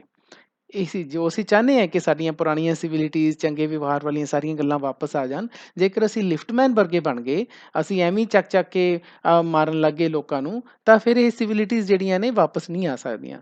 ਕਹਿੰਦਾ ਮੈਂ ਉਸ ਲਿਫਟਮੈਨ ਨੂੰ ਸੁਜੈਸਟ ਕਰਾਂਗਾ ਕਿ ਉਹ ਇੱਕ ਵਧੀਆ ਤਰੀਕੇ ਨਾਲ ਆਪਣਾ ਰਿਵੈਂਜ ਲੈ ਸਕਦਾ ਸੀ। ਰਿਵੈਂਜ ਦਾ ਮਤਲਬ ਬਦਲਾ ਲੈ ਸਕਦਾ ਸੀ, ਜਿਹੜਾ ਕਿ ਜ਼ਿਆਦਾ ਸਟਲ ਹੁੰਦਾ ਤੇ ਇਫੈਕਟਿਵ ਹੁੰਦਾ, ਜ਼ਿਆਦਾ ਵਧੀਆ ਹੁੰਦਾ ਤੇ ਉਹਦਾ ਅਸਰ ਵੀ ਜ਼ਿਆਦਾ ਵਧੀਆ ਹੁੰਦਾ। ਕਿਵੇਂ? ਜੇਕਰ ਉਹ ਉਸ ਜੈਂਟਲਮੈਨ ਨੂੰ ਜੋ ਕਿ ਆਇਆ ਸੀ, ਜਿਹਨੇ ਇਕੱਲਾ ਕਿਹਾ ਟੌਪ ਟੌਪ ਪਲੀਜ਼ ਨਹੀਂ ਕਿਹਾ, ਤਾਂ ਜਿਸਨੇ ਪਲੀਜ਼ ਨਹੀਂ ਕਿਹਾ, ਜੇਕਰ ਉਹ ਥੋੜ੍ਹਾ ਜਿਹਾ ਇਲੈਬੋਰੇਟ ਪੋਲਾਈਟਨੈਸ ਦੇ ਨਾਲ, ਨਿਮਰਤਾ ਦੇ ਨਾਲ ਜੇਕਰ ਉਹ ਉਸਨੂੰ ਥੋੜ੍ਹਾ ਜਿਹਾ ਸਮਝਾਉਂਦਾ ਜਾਂ ਕਹਿੰਦਾ, ਤਾਂ ਉਹਦਾ ਰਿਵੈਂਜ ਜਿਹੜਾ ਸੀਗਾ ਉਹ ਜ਼ਿਆਦਾ ਵਧੀਆ ਹੁੰਦਾ। ਹੁਣ ਇੱਥੇ ਸਟੂਡੈਂਟਸ, ਰਾਈਟਰ ਨੇ ਨਾ ਜਿਹੜੇ ਰਿਵੈਂਜ ਦੀ ਗੱਲ ਕੀਤੀ ਹੈ ਉਹ ਸਵੀਟ ਰਿਵੈਂਜ ਹੈ, ਨਾ ਕਿ ਬਿਟਰ ਰਿਵੈਂਜ। ਲਿਫਟਮੈਨ ਨੇ ਬਿਟਰ ਰਿਵੈਂਜ ਲਿਆ। ਬਿਟਰ ਰਿਵੈਂਜ ਮਤਲਬ ਕੋੜਾ ਬਦਲਾ ਮਤਲਬ ਕਿ ਉਸਨੇ ਉਸਨੂੰ ਚੱਕ ਕੇ ਫਿਜ਼ੀਕਲੀ ਅਟੈਕ ਕਰਿਆ, ਉਹਨੂੰ ਬਾਹਰ ਸੁੱਟਤਾ। ਲੇਕਿਨ ਰਾਈਟਰ ਇੱਥੇ ਸਵੀਟ ਰਿਵੈਂਜ, ਮਿੱਠੇ ਬਦਲੇ ਦੀ ਗੱਲ ਕਰ ਰਿਹਾ। ਮਿੱਠਾ ਬਦਲਾ ਕਿਵੇਂ ਹੁੰਦਾ? ਜੇਕਰ ਉਹ ਪੋਲਾਈਟਨੈਸ ਦੇ ਨਾਲ ਬੋਲਦਾ, ਉਸਨੂੰ ਕਹਿੰਦਾ ਕਿ ਸਰ ਤੁਸੀਂ ਮੈਨੂੰ ਟੌਪ ਪਲੀਜ਼ ਕਹੋ, ਟੌਪ ਨਾ ਕਹੋ, ਮਤਲਬ ਇਸ ਤਰ੍ਹਾਂ ਦੀ ਗੱਲ ਕਰਦਾ, ਤਾਂ ਉਸਦੀ ਜਿੱਤ ਹੁੰਦੀ। He had the victory. ਸਿਰਫ ਉਸ ਬੂਰ ਦਾ ਮਤਲਬ ਹੁੰਦਾ ਬੱਚਿਓ ਜਿਹੜਾ ਰਿਊਡ ਪਰਸਨ ਹੈ, ਜਿਸ ਦੇ ਨੇਚਰ ਅੱਛੀ ਨਹੀਂ ਹੈ, ਜਿਸ ਨੇ ਆਗੇ ਟੌਪ ਕਿਹਾ, ਤਾਂ ਉਸ ਤੋਂ ਉਹ ਜਿੱਤਦਾ। ਸਿਰਫ ਉਸ ਤੋਂ ਹੀ ਨਾ ਜਿੱਤਦਾ, ਓਵਰ ਹਿਮਸੈਲਫ, ਆਪਣੇ ਆਪ ਤੋਂ ਵੀ ਜਿੱਤਦਾ। ਕਿਉਂਕਿ ਜਦੋਂ ਤੁਸੀਂ ਆਪ ਨੂੰ ਜਿੱਤਦੇ ਹੋ, ਉਹ ਵਿਕਟਰੀ ਕਾਊਂਟ ਹੁੰਦੀ ਹੈ। ਜਦੋਂ ਤੁਹਾਡੀ ਆਪਣੇ ਤੇ ਜਿੱਤ ਹੁੰਦੀ ਹੈ ਨਾ, ਕਿਸੇ ਹੋਰ ਨੂੰ ਜਿੱਤਣ ਦੀ ਬਜਾਏ ਜਦੋਂ ਤੁਸੀਂ ਆਪਣੇ ਆਪ ਤੇ ਜਿੱਤ ਕਰਦੇ ਹੋ, ਤਾਂ ਉਹ ਜਿਹੜੀ ਜਿੱਤ ਹੁੰਦੀ ਹੈ ਉਹ ਅਸਲੀ ਜਿੱਤ ਹੁੰਦੀ ਹੈ। ਹੁਣ ਇੱਕ ਪੋਲਾਈਟ ਮੈਨ ਜਿਹੜਾ ਹੁੰਦਾ ਹੈ, ਜੋ ਨਿਮਰ ਇਨਸਾਨ ਹੈ, ਉਹ ਸ਼ਾਇਦ ਮਟੀਰੀਅਲ ਐਡਵਾਂਟੇਜ ਨਾ ਕੋਈ ਉਸ ਨੂੰ ਮਿਲੇ। ਮਟੀਰੀਅਲ ਐਡਵਾਂਟੇਜ ਦਾ ਮਤਲਬ ਕਿਸੇ ਤਰ੍ਹਾਂ ਦੀ ਫਿਜ਼ੀਕਲ ਐਡਵਾਂਟੇਜ ਉਸ ਨੂੰ ਨਾ ਮਿਲੇ, ਪਰ ਉਸ ਦੀ ਹਮੇਸ਼ਾ ਸਪਿਰਿਚੁਅਲ ਵਿਕਟਰੀ ਹੁੰਦੀ ਹੈ। ਸਪਿਰਿਚੁਅਲ ਵਿਕਟਰੀ ਦਾ ਮਤਲਬ ਬੱਚਿਓ ਆਤਮਿਕ ਜਿੱਤ। ਸਰੀਰਕ ਜਿੱਤ ਨਾਲੋਂ ਆਤਮਿਕ ਜਿੱਤ ਜ਼ਿਆਦਾ ਇੰਪੋਰਟੈਂਟ ਹੈ। ਰਾਈਟਰ ਇਸੇ ਦੀ ਗੱਲ ਕਰਦਾ ਹੈ ਵੀ ਮਟੀਰੀਅਲ ਐਡਵਾਂਟੇਜ ਨਾਲੋਂ ਸਪਿਰਿਚੁਅਲ ਵਿਕਟਰੀ ਜ਼ਿਆਦਾ ਮਹੱਤਵਪੂਰਨ ਹੈ। ਤਾਂ ਐਸੇ ਦੇ ਬਿਲਕੁਲ ਐਂਡ ਦੇ ਵਿੱਚ ਰਾਈਟਰ ਸਾਨੂੰ ਇੱਕ ਕਹਾਣੀ ਸੁਣਾਉਂਦਾ ਹੈ ਚੈਸਟਰਫੀਲਡ ਦੀ। ਚੈਸਟਰਫੀਲਡ ਇੱਥੇ ਲਾਰਡ ਚੈਸਟਰਫੀਲਡ ਹੋਏ ਆ ਜੀ ਬੱਚਿਓ, ਇਹ ਵੀ ਲਿਟਰੇਰੀ ਫਿਗਰ ਹੋਏ ਆ ਇੰਗਲਿਸ਼ ਲਿਟਰੇਚਰ ਦੇ, ਲਾਰਡ ਚੈਸਟਰਫੀਲਡ। ਤਾਂ ਉਹਨਾਂ ਦੀ ਕਹਾਣੀ ਲਿਫਟਮੈਨ ਨੂੰ ਸੁਣਾਉਣ ਦੀ ਕੋਸ਼ਿਸ਼ ਕਰਦਾ ਹੈ। ਉਸ ਦੀ ਐਗਜ਼ਾਮਪਲ ਦੇ ਕੇ, ਲਾਰਡ ਚੈਸਟਰਫੀਲਡ ਦੀ ਐਗਜ਼ਾਮਪਲ ਦੇ ਕੇ ਲਿਫਟਮੈਨ ਨੂੰ ਸਮਝਾਉਣ ਦੀ ਕੋਸ਼ਿਸ਼ ਕਰ ਰਿਹਾ ਰਾਈਟਰ। ਤਾਂ ਕਹਿੰਦੇ ਲਾਰਡ ਚੈਸਟਰਫੀਲਡ ਦਾ ਬੇਟਾ ਜਿਹੜਾ ਟਾਈਮ ਸੀਗਾ, ਇਹ ਕਾਫੀ ਪੁਰਾਣਾ ਟਾਈਮ ਹੈ। ਉਹਨਾਂ ਦਿਨਾਂ ਦੇ ਵਿੱਚ ਲੰਡਨ ਦੀਆਂ ਜਿਹੜੀਆਂ ਗਲੀਆਂ ਸੀਗੀਆਂ ਉਹ ਵਿਦਆਊਟ ਦਾ ਪੇਮੈਂਟਸ ਹੁੰਦੀਆਂ ਸੀ, ਮਤਲਬ ਫੁੱਟਪਾਥ ਨਹੀਂ ਸੀ ਹੁੰਦਾ ਜਿਵੇਂ ਅੱਜ ਕੱਲ੍ਹ ਦਾ ਲੰਡਨ ਸ਼ਹਿਰ ਬਹੁਤ ਹੀ ਖੂਬਸੂਰਤ ਸ਼ਹਿਰ ਹੈ, ਪਰ ਉਹਨਾਂ ਦਿਨਾਂ ਦੇ ਵਿੱਚ ਲੰਡਨ ਇੰਨਾ ਖੂਬਸੂਰਤ ਸ਼ਹਿਰ ਨਹੀਂ ਸੀਗਾ। ਗਲੀ ਮੁਹੱਲੇ ਰੇਨੀ ਡੇਜ਼ ਦੇ ਵਿੱਚ ਚਿੱਕੜ ਨਾਲ, ਪੂਰੀ ਪਾਣੀ ਨਾਲ ਵਗੈਰਾ, ਗਾਰੇ ਨਾਲ ਭਰ ਜਾਂਦੇ ਸੀ। ਤੇ ਹੁੰਦਾ ਕੀ ਸੀ, ਪਹਿਲਾਂ ਇਸ ਸਟੋਰੀ ਨੂੰ ਸਮਝਣ ਦੇ ਲਈ ਥੋੜ੍ਹਾ ਜਿਹਾ ਬੱਚਿਓ ਮੈਂ ਇੱਥੇ ਤੁਹਾਨੂੰ ਮੈਪ ਜਿਹਾ ਡਰਾ ਕਰ ਦਿੰਦਾ। ਸਪੋਜ਼ ਕਰੋ ਇਹ ਇੱਕ ਸਟਰੀਟ ਹੈ, ਤੇ ਇੱਧਰ ਵੀ ਮੰਨ ਲਓ ਇਹ ਵਾਲ ਹੈ, ਤੇ ਇੱਧਰ ਵੀ ਇੱਕ ਬੱਚਿਓ ਮੰਨ ਲਓ ਇਹ ਵੀ ਵਾਲ ਹੈ, ਕੋਈ ਦੀਵਾਰ ਹੈ ਦੋਨਾਂ ਪਾਸੇ। ਹੁਣ ਰੇਨ ਆ ਗਈ ਤਾਂ ਇੱਥੇ ਸਾਰਾ ਪਾਣੀ ਪਾਣੀ ਹੋ ਗਿਆ, ਚਿੱਕੜੀ ਚਿੱਕੜ ਹੋ ਗਿਆ, ਸਾਰੇ ਪਾਸੇ ਚਿੱਕੜੀ ਚਿੱਕੜ ਹੈ। ਤੇ ਹੁਣ ਹੁੰਦਾ ਕੀ ਸੀ, ਸਪੋਜ਼ ਕਰੋ ਕਿਸੇ ਪਰਸਨ ਨੇ ਜਾਣਾ ਇੱਧਰੋਂ ਜਾਂ ਉੱਧਰ, ਤਾਂ ਉਸ ਨੂੰ ਕੀ ਕਰਨਾ ਪੈਂਦਾ ਸੀ, ਉਸ ਨੂੰ ਦੀਵਾਰ ਦੇ ਨਾਲ ਲੱਗ ਕੇ ਜਾਣਾ ਪੈਂਦਾ ਸੀ, ਬਿਲਕੁਲ ਸੱਟ ਕੇ ਜਾਣਾ ਪੈਂਦਾ ਸੀਗਾ, ਕਿਉਂਕਿ ਦੋਨਾਂ ਪਾਸੇ ਪਾਣੀ ਹੈ। ਕਈ ਵਾਰੀ ਤਾਂ ਦੂਸਰੇ ਪਾਸੇ ਵੀ ਪਾਣੀ ਹੁੰਦਾ ਸੀਗਾ, ਦੀਵਾਰ ਦੇ ਨਾਲ ਹੀ ਪਾਣੀ ਲੱਗਿਆ ਹੁੰਦਾ ਸੀ, ਤਾਂ ਇੱਕੋ ਹੀ ਰਸਤਾ ਰਹਿ ਜਾਂਦਾ ਸੀਗਾ, ਤਾਂ ਬਿਲਕੁਲ ਸੱਟ ਕੇ ਜਾਣਾ ਪੈਂਦਾ ਸੀਗਾ। ਤੇ ਹੁਣ ਪ੍ਰੋਬਲਮ ਆ ਜਾਂਦੀ ਸੀ ਕਿ ਆਹ ਜਿਹੜਾ ਏਰੀਆ ਸੀ ਦੀਵਾਰ ਦੇ ਨਾਲ ਵਾਲਾ, ਇਹ ਬਹੁਤ ਹੀ ਛੋਟੀ ਜਿਹੀ ਸਟ੍ਰਿਪ ਹੁੰਦੀ ਸੀਗੀ, ਜੋ ਕਿ ਜਿੱਥੇ ਕਿ ਪਾਣੀ ਨਹੀਂ ਸੀ ਹੁੰਦਾ, ਬਸ ਇੰਨੀ ਕੁ ਸਟ੍ਰਿਪ ਹੁੰਦੀ ਸੀ ਜਿੱਥੇ ਪਾਣੀ ਨਹੀਂ ਸੀ ਹੁੰਦਾ। ਤੇ ਉਹ ਛੋਟੀ ਜਿਹੀ ਜਿਹੜੀ ਸਟ੍ਰਿਪ ਹੈ, ਉਸ ਦੇ ਉੱਪਰ ਸਿਰਫ ਇੱਕੋ ਹੀ ਪਰਸਨ ਚੱਲ ਸਕਦਾ ਸੀ। ਹੁਣ ਪ੍ਰੋਬਲਮ ਆ ਜਾਂਦੀ ਸੀ ਕਿ ਜੇਕਰ ਉੱਧਰੋਂ ਵੀ ਕੋਈ ਪਰਸਨ ਆ ਰਿਹਾ ਹੈ ਤਾਂ ਇੱਧਰੋਂ ਵੀ ਕੋਈ ਪਰਸਨ ਜਾ ਰਿਹਾ ਹੈ, ਤਾਂ ਫਿਰ ਉਹ ਦੋਨੇ ਨਹੀਂ ਕ੍ਰੋਸ ਕਰ ਸਕਦੇ, ਤਾਂ ਇੱਕ ਬੰਦੇ ਨੂੰ ਨੀਚੇ ਉਤਰਨਾ ਪੈਂਦਾ ਸੀਗਾ ਪਾਣੀ 'ਚ। ਤਾਂ ਹੁਣ ਉਮੀਦ ਹੈ ਕਿ ਤੁਹਾਨੂੰ ਇਹ ਜਿਹੜੀ ਫਿਗਰ ਹੈ ਕਲੀਅਰ ਹੋ ਗਈ ਹੋਣੀ। ਹੁਣ ਆਪਾਂ ਇਹ ਸਟੋਰੀ ਪੜ੍ਹਦੇ ਹਾਂ। ਕਹਿੰਦੇ ਲੰਡਨ ਸਟਰੀਟ ਦੇ ਵਿੱਚ ਉਹਨਾਂ ਦਿਨਾਂ 'ਚ, ਜਿਵੇਂ ਮੈਂ ਉੱਪਰ ਦੱਸਿਆ, ਕਿਸੇ ਤਰ੍ਹਾਂ ਦਾ ਕੋਈ ਫੁੱਟਪਾਥ ਤਾਂ ਹੁੰਦਾ ਨਹੀਂ ਸੀ। ਤਾਂ ਜਿਹੜਾ ਇਨਸਾਨ ਟੁੱਕ ਦਾ ਵਾਲ, ਮਤਲਬ ਦੀਵਾਰ ਦੇ ਨਾਲ ਜਿਹੜਾ ਸਟ ਕੇ ਚੱਲਦਾ ਸੀਗਾ, ਹੈਡ ਦਾ ਡਰਾਈਐਸਟ ਫੁਟਿੰਗ, ਤਾਂ ਉਹਦੇ ਪੈਰ ਗਿੱਲੇ ਨਹੀਂ ਸੀ ਹੁੰਦੇ, ਡਰਾਈ ਰਹਿੰਦੇ ਸੀ, ਸੁੱਕੇ ਰਹਿੰਦੇ ਸੀ। ਤਾਂ ਇੱਕ ਵਾਰੀ ਕੀ ਹੋਇਆ ਕਿ ਇੱਕ ਪਰਸਨ ਉੱਧਰੋਂ ਆ ਰਿਹਾ ਸੀ, ਲਾਰਡ ਚੈਸਟਰਫੀਲਡ ਇੱਧਰੋਂ ਜਾ ਰਹੇ ਸੀ। ਤਾਂ ਉਹ ਜਦੋਂ ਪਰਸਨ ਲਾਰਡ ਚੈਸਟਰਫੀਲਡ ਦੇ ਇੱਥੇ ਆ ਕੇ ਆਮੋ ਸਾਹਮਣੇ ਹੋ ਗਏ, ਤਾਂ ਫਿਰ ਉਸ ਪਰਸਨ ਨੇ ਚੈਸਟਰਫੀਲਡ ਨੂੰ ਕਿਹਾ, ਕਹਿੰਦਾ I never give the wall to ਅ ਸਕਾਊਂਡਰਲ। ਕਹਿੰਦੇ ਮੈਂ ਕਦੇ ਕਿਸੇ ਬਦਮਾਸ਼ ਨੂੰ ਦੀਵਾਰ ਵਾਲਾ ਰਸਤਾ ਨਹੀਂ ਦਿੰਦਾ। ਉਹ ਬੰਦੇ ਨੇ ਕਿਹਾ ਜਿਹੜਾ ਉੱਧਰੋਂ ਆ ਰਿਹਾ ਸੀ। ਕਿਸ ਨੇ ਕਿਹਾ? ਚੈਸਟਰਫੀਲਡ ਨੂੰ। ਤੇ ਹੁਣ ਚੈਸਟਰਫੀਲਡ ਕੀ ਕਹਿੰਦੇ ਹੈ? ਆਈ ਆਲਵੇਜ਼ ਡੂ। ਚੈਸਟਰਫੀਲਡ ਨੇ ਜਦੋਂ ਉਸਨੇ ਕਿਹਾ ਕਿ ਮੈਂ ਕਦੇ ਕਿਸੇ ਬਦਮਾਸ਼ ਨੂੰ ਰਸਤਾ ਨਹੀਂ ਦਿੰਦਾ, ਚੈਸਟਰਫੀਲਡ ਕਹਿੰਦੇ ਮੈਂ ਤਾਂ ਹਮੇਸ਼ਾ ਦੇ ਦਿੰਦਾ। ਤਾਂ ਉਹ ਕੀ ਕਹਿ ਕੇ stepping with a bow into the road, ਤੇ ਉਹ ਰੋਡ ਦੇ ਵਿੱਚ ਚਲੇ ਜਾਂਦੇ ਆ, ਮਤਲਬ ਨੀਚੇ ਉਤਰ ਜਾਂਦੇ ਆ, ਮਤਲਬ ਆਪਣੇ ਪੈਰ ਚਿੱਕੜ 'ਚ ਰੱਖ ਲੈਂਦੇ ਆ। ਹੁਣ ਕਹਿਣਾ ਕੀ ਚਾਹ ਰਿਹਾ ਰਾਈਟਰ ਇੱਥੇ? ਤੁਸੀਂ ਦੇਖੋ, ਉਸ ਪਰਸਨ ਨੇ ਜੋ ਉਧਰੋਂ ਆ ਰਿਹਾ, ਜੋ ਇਹ ਕਹਿ ਰਿਹਾ ਕਿ ਮੈਂ ਕਿਸੇ ਬਦਮਾਸ਼ ਨੂੰ ਰਸਤਾ ਨਹੀਂ ਦਿੰਦਾ, ਸਕਾਊਂਡਰਲ ਦਾ ਮਤਲਬ ਬਦਮਾਸ਼, ਮੈਂ ਕਿਸੇ ਬਦਮਾਸ਼ ਨੂੰ ਰਸਤਾ ਨਹੀਂ ਦਿੰਦਾ। ਤੇ ਹੁਣ ਚੈਸਟਰਫੀਲਡ ਕਹਿੰਦੇ ਮੈਂ ਤਾਂ ਦੇ ਦਿੰਦਾ, ਮਤਲਬ ਮੈਂ ਤਾਂ ਬਦਮਾਸ਼ ਨੂੰ ਰਸਤਾ ਦੇ ਦਿੰਦਾ। ਤਾਂ ਉਹ ਨੀਚੇ ਉਤਰ ਗਏ। ਇਹਦਾ ਮਤਲਬ ਬਦਮਾਸ਼ ਕੌਣ ਹੋਇਆ? ਸਾਹਮਣੇ ਵਾਲਾ ਬੰਦਾ। ਕਹਿਣ ਦਾ ਮਤਲਬ ਇਹ ਹੋਇਆ ਬੱਚਿਓ ਕਿ ਜਿਹੜੇ ਗੁੱਡ ਮੈਨਰਸ ਨੇ ਉਹ ਹਮੇਸ਼ਾ ਤੁਸੀਂ ਉਹਨਾਂ ਨੂੰ ਯੂਜ਼ ਕਰਕੇ ਤੁਸੀਂ ਸਾਹਮਣੇ ਵਾਲੇ ਬੰਦੇ ਤੋਂ ਜਿੱਤ ਸਕਦੇ ਹੋ। ਤਾਂ ਹੁਣ ਇਸ ਕੰਡੀਸ਼ਨ ਦੇ ਵਿੱਚ ਲਾਰਡ ਚੈਸਟਰਫੀਲਡ ਕੋਲ ਦੋ ਰਸਤੇ ਸੀਗੇ। ਜਾਂ ਤਾਂ ਉਹ ਜਿਹੜਾ ਪਰਸਨ ਜਿਹਨੇ ਆ ਕੇ ਉਹਨਾਂ ਨੂੰ ਬਦਮਾਸ਼ ਕਿਹਾ ਸੀ, ਉਹਨੂੰ ਚੱਕ ਕੇ ਚਿੱਕੜ ਸਿੱਟ ਦਿੰਦਾ ਤੇ ਆਪ ਲੰਘ ਜਾਂਦਾ। ਉਹ ਤਾਂ ਹੋ ਗਿਆ ਬਿਟਰ ਰਿਵੈਂਜ। ਦੂਸਰੇ ਪਾਸੇ ਉਸਨੇ ਜੋ ਵਰਡਸ ਯੂਜ਼ ਕਰਕੇ ਆਪਣੀ ਜੋ ਅਕਲ ਦੇ ਨਾਲ, ਆਪਣੇ ਗੁੱਡ ਮੈਨਰਸ ਦੇ ਨਾਲ, ਜਿਹੜਾ ਉਸਨੂੰ ਨਾਲੇ ਬਦਮਾਸ਼ ਕਹਿਤਾ ਤੇ ਨਾਲੇ ਮੋਰਲ ਵਿਕਟਰੀ ਵੀ ਹਾਸਿਲ ਕਰ ਲਈ। ਤਾਂ ਇਸ ਮਤਲਬ ਇਹ ਹੋਇਆ ਕਿ ਲਾਰਡ ਚੈਸਟਰਫੀਲਡ ਦਾ ਜਿਹੜਾ ਰਿਵੈਂਜ ਸੀ ਉਹ ਸਵੀਟ ਰਿਵੈਂਜ ਸੀ। ਤਾਂ ਹੁਣ ਇਹੀ ਰਾਈਟਰ ਕਹਿ ਰਿਹਾ ਕਿ ਲਿਫਟਮੈਨ ਮੇਰੀਆਂ ਗੱਲਾਂ ਨਾਲ ਐਗਰੀ ਕਰੇਗਾ ਕਿ ਜਿਹੜਾ ਸਵੀਟ ਰਿਵੈਂਜ ਹੈ ਉਹ ਬਿਟਰ ਰਿਵੈਂਜ ਨਾਲੋਂ ਹਮੇਸ਼ਾ ਵਧੀਆ ਹੁੰਦਾ ਹੈ। ਸਟੂਡੈਂਟਸ, ਮੈਨੂੰ ਉਮੀਦ ਹੈ ਕਿ ਤੁਹਾਨੂੰ ਸਾਰਾ ਐਸੇ ਬਹੁਤ ਹੀ ਵਧੀਆ ਤਰੀਕੇ ਨਾਲ ਸਮਝ ਆਇਆ ਹੋਵੇਗਾ। ਜੇਕਰ ਫਿਰ ਵੀ ਤੁਹਾਨੂੰ ਕਿਸੇ ਤਰ੍ਹਾਂ ਦੀ ਕੋਈ ਵੀ ਦਿੱਕਤ ਹੈ ਤਾਂ ਤੁਸੀਂ ਮੈਨੂੰ ਕੰਟੈਕਟ ਕਰ ਸਕਦੇ ਹੋ। ਨੈਕਸਟ ਵੀਡੀਓ ਦੇ ਵਿੱਚ ਮੈਂ ਇਸ ਚੈਪਟਰ ਦੀਆਂ ਜੋ ਟੈਕਸਚੁਅਲ ਐਕਸਰਸਾਈਜ਼ਿਸ ਨੇ ਉਹਨਾਂ ਨੂੰ ਵਿਦ ਸੋਲੂਸ਼ਨਸ ਤੁਹਾਡੇ ਨਾਲ ਡਿਸਕਸ ਕਰਾਂਗਾ।